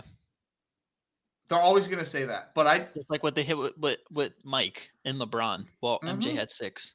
Yeah. Mm-hmm. Well, LeBron has all the numbers. You know what? I get it. I see the vision. I think 5 gets it done. You want to hear in a shorter career than Tom Brady. You want to hear something crazy though? This is crazy. I think Jalen Hurts has the potential to be in that conversation. No. The potential. Listen, I want to pump the brakes. Don't bring that up until he has at least 1 Super Bowl. Then we can talk about it. Okay? All right, we'll talk about the offseason. Fair enough. Then we can talk about the potential. Okay? Fair enough. We'll talk about it this offseason. Because we have to at least see him win. Like, we have to see him win. Fair. That's fair. Okay? We'll talk about it this offseason. Yeah. All right? All right. Thank you for holding back on that. All right, I'll hold back. But I think this is going to be a conversation that people are going to talk about. No, I agree. Yeah, no, I agree. And it's going to be just like LeBron. With the previous generation with Montana and Brady. But Brady's hit his numbers out the park, so now everybody's, well, it's Tom Brady. Yeah, and Brady's just, the Super Bowls are too much. But they're Super Bowls. And I'm kind of in the LeBron camp where making it to a finals or a Super Bowl matters. Well, yeah, but when you think about it, how many Super Bowls has Tom Brady made? He's won 7. He's made 10, I think. 10 or 11. It's 11. Let's think about it. He's made 11. He's made 10. Okay, 10. So he's won 7, and then he lost the 2 Giants ones, and then the one to the Eagles. If Patrick Mahomes wins 5 and makes it to 13, that matters, I think. Yeah, that's fair.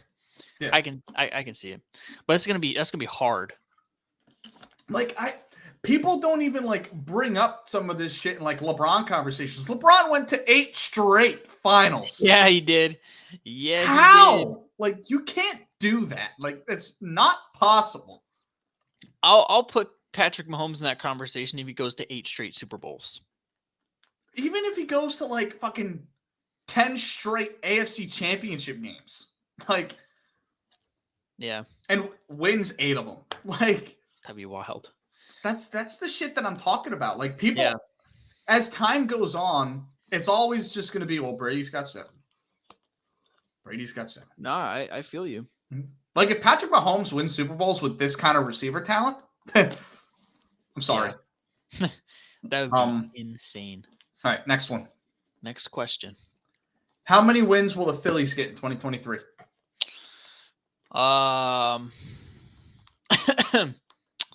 Can they eclipse? I'll rephrase. Can they eclipse 100 wins this season with the new acquisition of Trey Turner? They're probably not done, so I'm going to say yeah. Yeah? Mm-hmm. Because, to think how damn good the Astros were, they only won 106. Yeah. And Dodgers won 111. And there's 2 teams in our division that won 100 games. Yeah. I mean, now that you say that, 90 for sure. Going to be anywhere The between real there. question is, because we won 87, is Trey Turner worth 13 extra wins next year? I think so. Yeah. I think so. It'll be interesting to see, Like, though. the issues that we were having with not being able to get on base in the top 4 of our lineup, like stacking runners, is going to be gone. That won't be a problem anymore. It's fair. Yep. I'll say yeah. All right, next one. What is your Super Bowl bubble? My Super Bowl bubble? What is every team that you won't be surprised if they win a Super Bowl? This year? This year. That you won't be surprised. The Eagles, the Chiefs, the Bills. The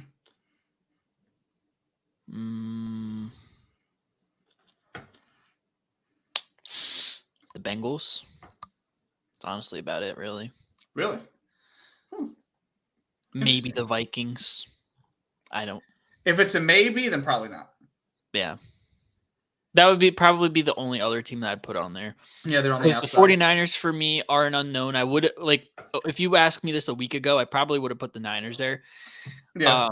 But without Jimmy G, that's a huge question mark. I don't know what they are like moving forward. I don't know what the QB situation is going to be.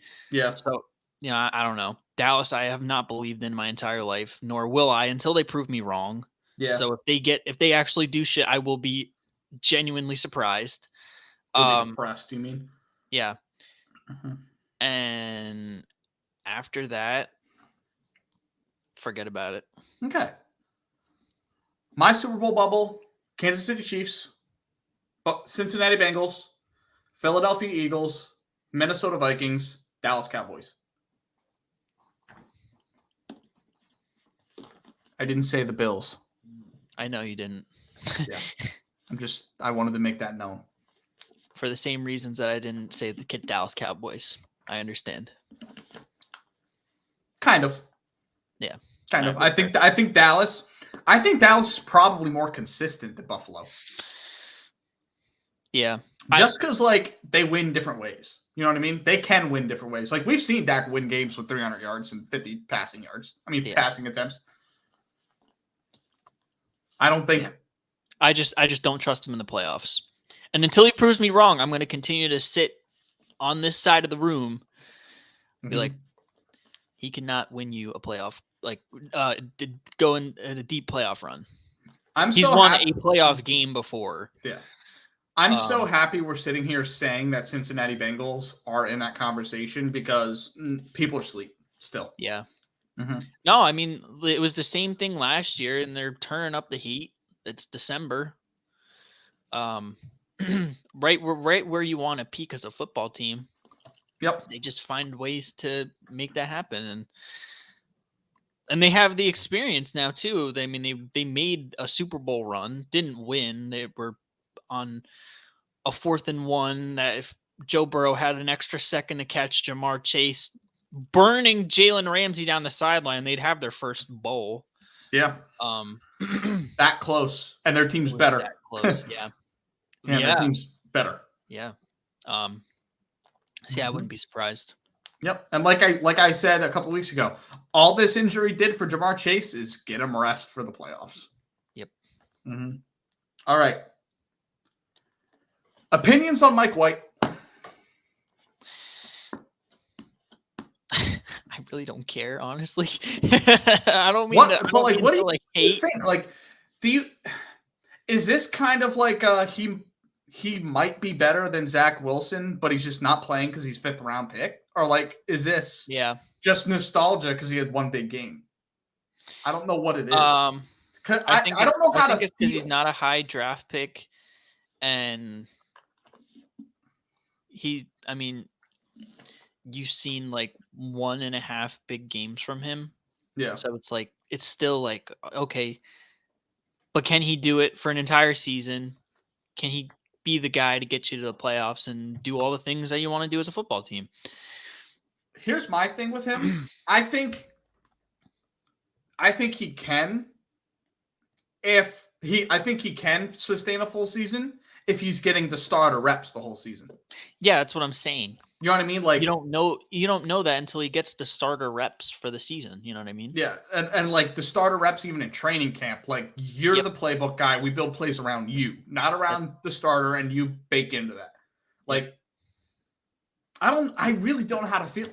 I made a statement, and I kind of think it's true. He's the best quarterback we've had since Vinny Testaverde.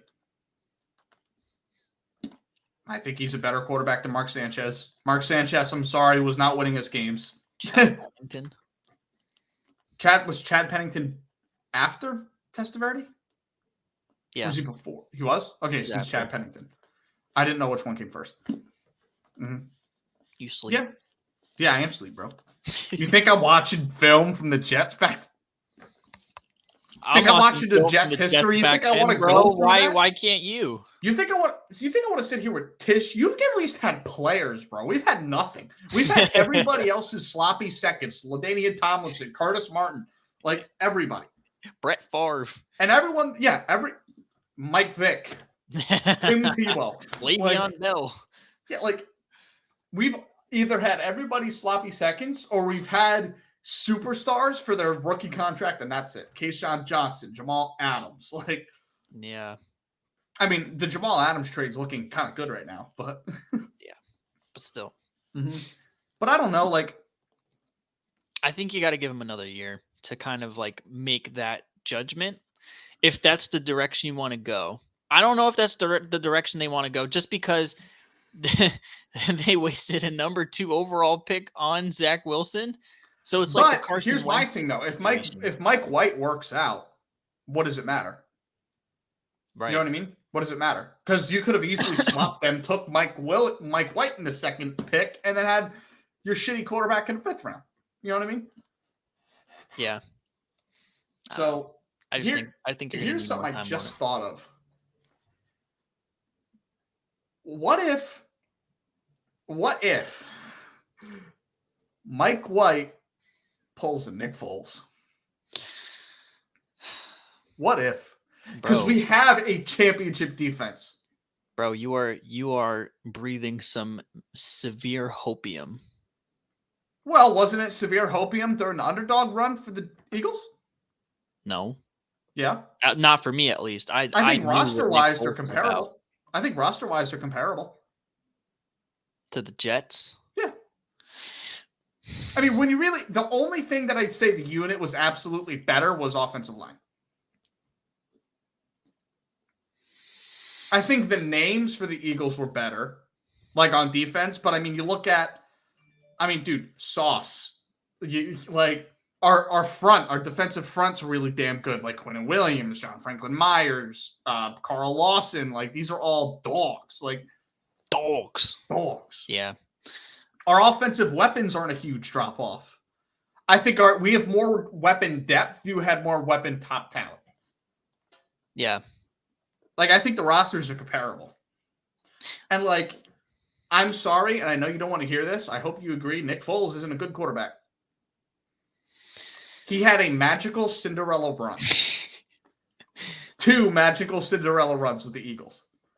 That first one was wild. And the wild thing about that was I had full conviction from the Rams game when he came in. I'm like, nah, bro, we're straight. I don't care. And everybody was like, no, bro, it's over.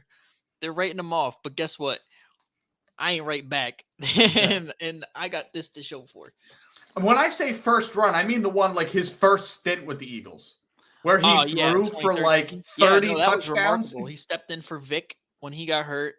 27 touchdowns, 2 picks. In like what? 10 games? Yeah. Like Pro Bowl MVP and then going up against Drew Brees and the Saints in the wild card game. Like leaves the field in the 4th quarter with the lead. Yeah. But, our defense was sus. Yeah. Secondary sucked. Yeah, like I think that was the better run that he had individually.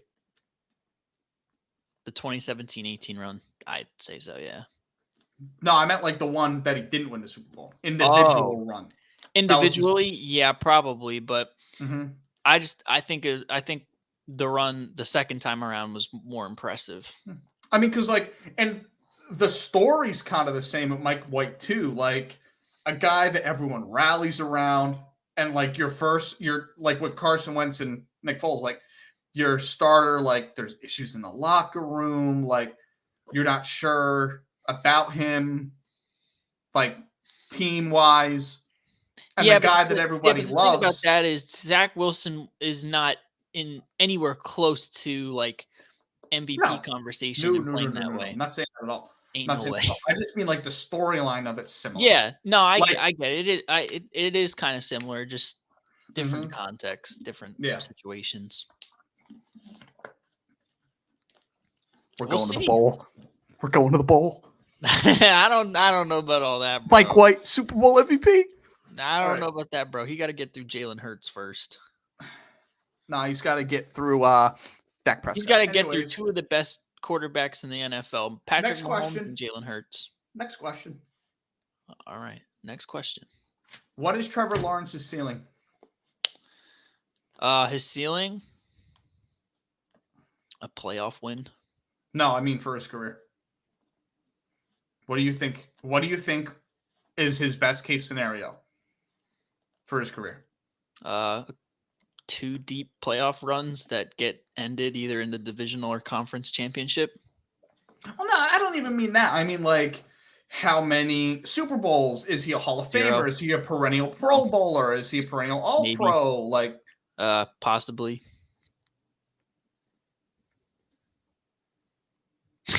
I answered the questions, bro. I don't know what you want from me. Sort bro, of. nah, he ain't winning. He ain't winning no Super Bowls. I don't think he's gonna be Hall of Famer when it's all said and done. He might go to, I don't know, 2 or 3 Pro Bowls. That's it. I think he's. I mean, it depends on what comes up. He has to have the guys around him. If he gets the guys around him, then maybe he goes to like 4 or 5. Okay. Tops. I was thinking like All Pro, maybe about the same number. Yeah, I don't. I'm more so on the vibe of like 6 to 8 Pro Bowls with maybe an MVP in there and a Super Bowl appearance. MVP in a Super Bowl? That is crazy. Appearance, Super Bowl appearance. Oh, I was gonna say. But I mean, like, I don't know if I can't see Trevor Lawrence leading a football team, at least now. I can't see him leading a football team to a Super Bowl appearance.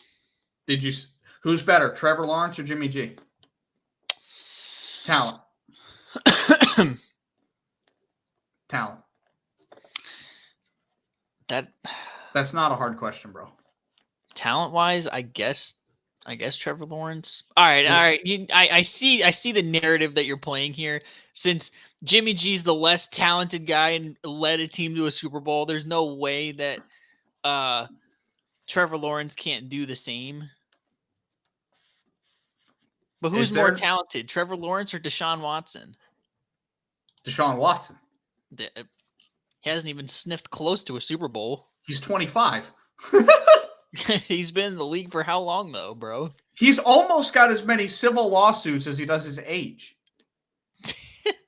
That is crazy. Sexual intercourse. We don't mention that on this program. It's a family show. Yeah, we don't condone sexual intercourse on this program. Save it for marriage. Okay. Next question. This is the last football, sports related one. Okay. Should the Giants draft or sign a quarterback at the end of the year? Keep your bias out of it. Think about how Daniel Jones has been playing. Should they sign or draft a quarterback? Yeah. Yes. You think so? Yeah. Although, I mean, Dayball's made Daniel Jones look a little better than he has looked over the past few years. Sometimes that is all it takes. Don't be passing the ball. This week, bro. Look at what he did this week. 25 of 31 for 200 yards and a tud. Yeah, that's a really good game for him though. He don't be putting up 200 yards. But also, but you gotta include the 71 on the ground on 12 carries. Yeah. But I think if the pick is right because of their record, if the pick is right, if a quarterback falls, you take one. But I don't see a reason why they necessarily have to. That's what I'm saying. I guess if like me, I don't know how I feel about Daniel Jones. If you put guys around him, then okay. I think if you're number one guy on your was my what? My ESPN was just playing a video. I heard it.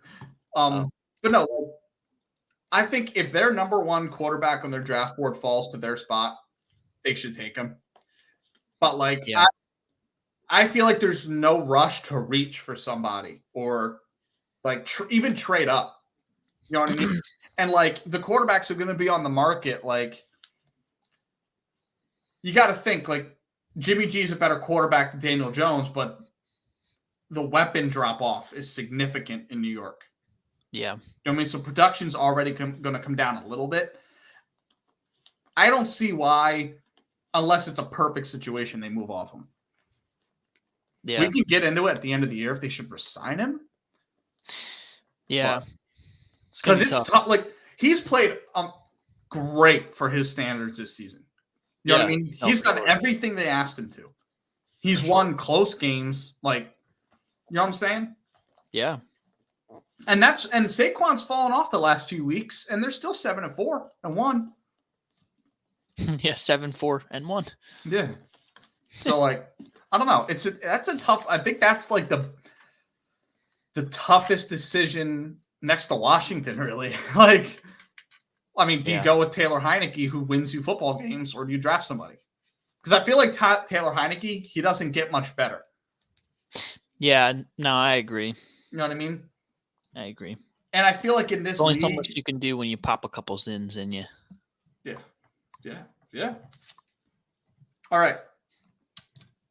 What's your favorite athlete of all time, any sport? My favorite athlete all time, any sport?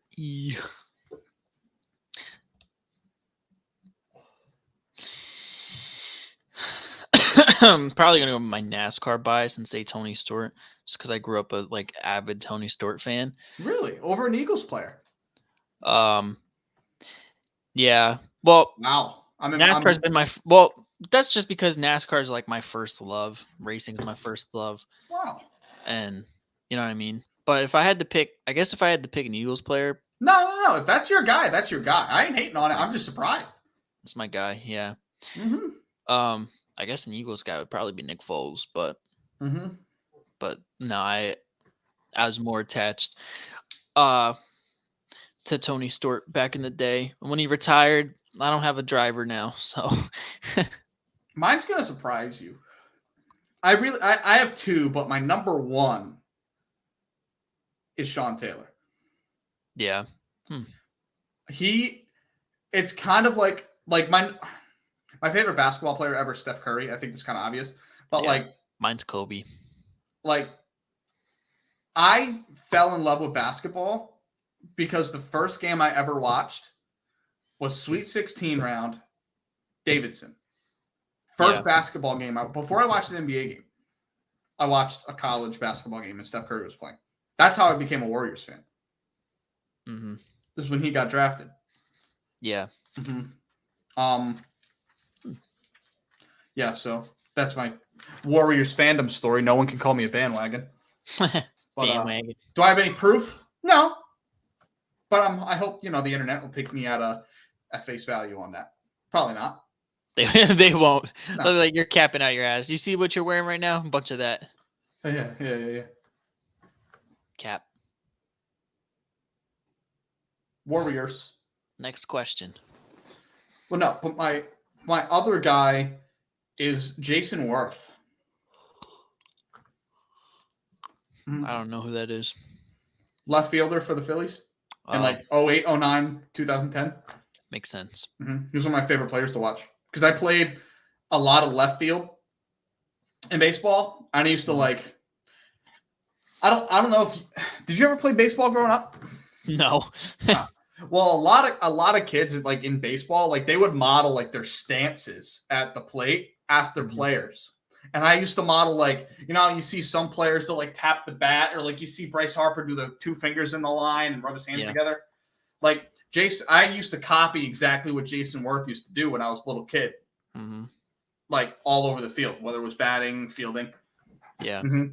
He was my favorite player growing up. But yeah. And Sean Taylor, same reason for Steph Curry. He's the first football player I ever watched. Yeah. Mm-hmm. That made me love NFL. Yeah.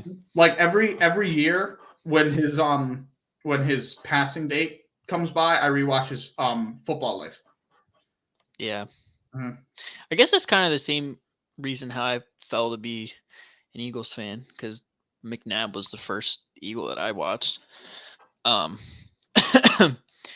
McNabb, Westbrook, and Deshaun Jackson. Can you guess how I became a Jets fan?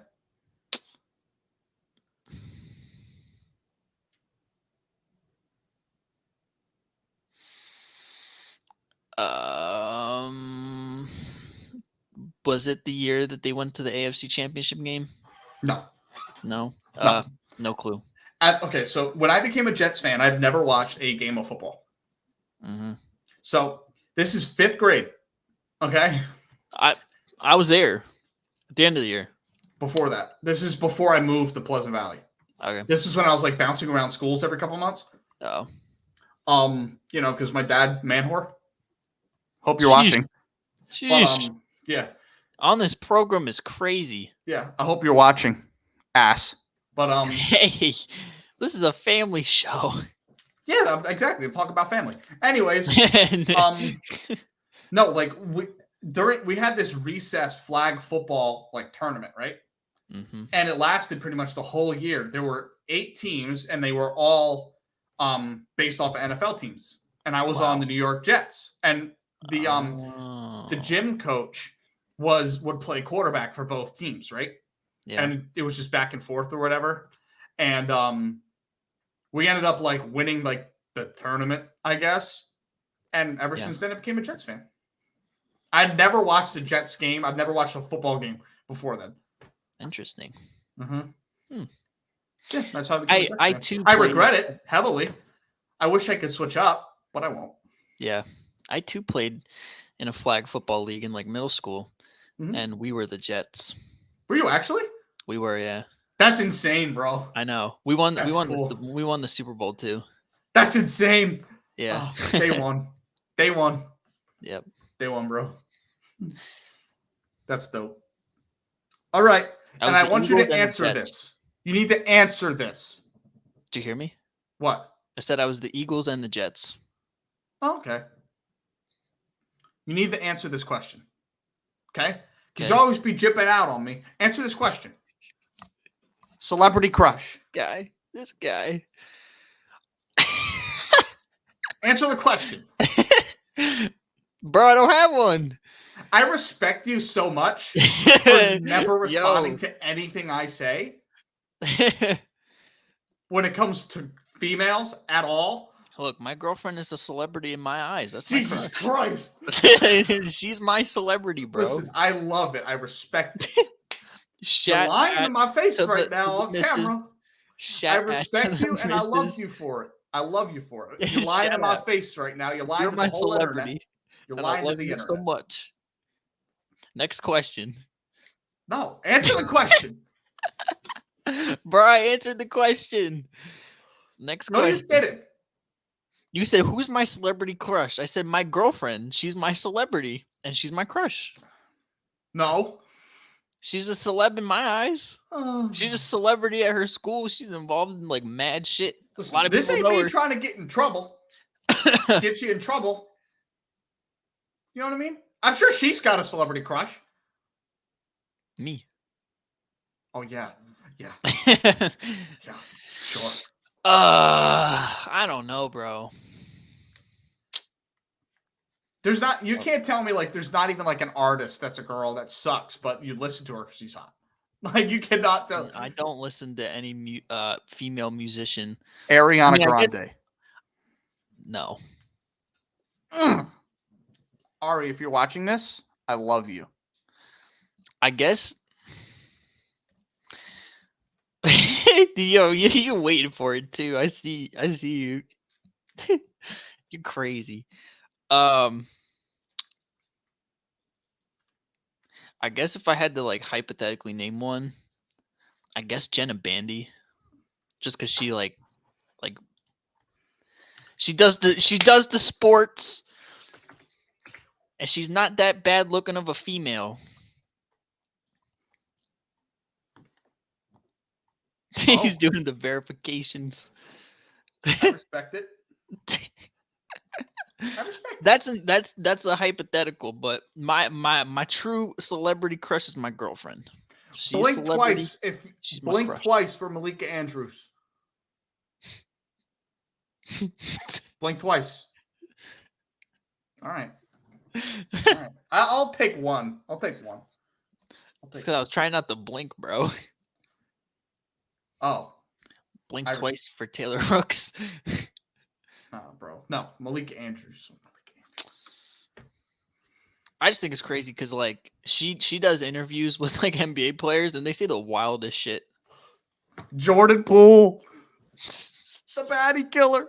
Hey, Jordan Poole is my celebrity crush. Yeah, that's who, bro. That's who I should have said. Jordan Poole, bro, the baddie killer. Yeah, and we know, like, if I get a girlfriend and you're a girlfriend, they're just cover ups because we're simps for Jordan Poole. Simple as that. Exactly. Yeah. Exactly. All right, Jordan Poole, come on the pod. Exactly. Pool party podcast. Last question to wrap up the show. Your biggest life goal. My biggest life goal. Don't say some dumb shit like being a father.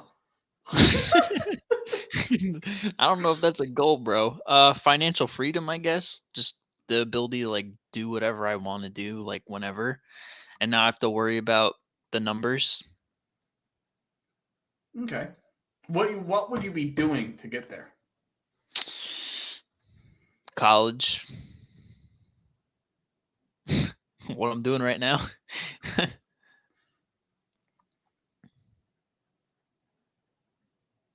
Okay. Just trying to see how that correlates. But all right. Landing a good answer, Steve. Landing a good job out of college and making some money, in addition to my celebrity crush, my girl, making tremendous money as well. And Jordan Poole wiring us divorce money off the books. Exactly, to the Day One podcast. You know what I'm saying? Yep. What about you? Answer the question. Mine? I want to be doing this on national television. My biggest goal. And like, I don't think a lot of people, I don't even think you understand how deep it runs with me. Like, I genuinely believe in my life I will never be completely happy unless this is what I'm doing. I don't think there's a woman. I don't think a family will do it. I don't think all the money in the world will get me to that point. That's how much I care about this shit. And like, this is something I actually told my ex is like, I'm telling you right now, if I had to pick between one or the other, I would pick that 100% of the time. My career will come first. Over you. I make them understand that Bayless. at the beginning. Because it's like you like Skip Bayless out here, bro. Yeah, but I also Skip. You said it was my turn. It's my turn. When is it my turn? It's not your turn. Oh, okay. No, not even like that though. It's not your turn, Skip. And like that's why I don't really have much hate for Skip. Like he says some wild shit, but like I get it. You know what I mean? I get why the guy is still doing it, and like you know what I mean? For the love of the game. Yeah, like that. Yeah, that's. Yeah. You know, it would be really dope if we were able to do this, nationally, bro. Just imagine you and I on ESPN or like chopping it up with Bronny Jr. off of his championship.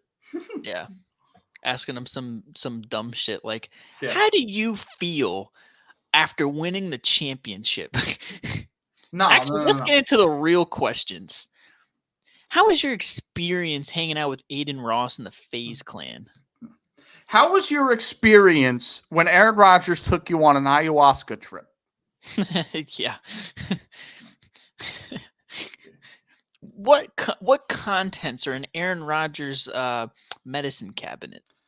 LeBron James, your father's retired now. Did he smoke pot with you while he was in the league?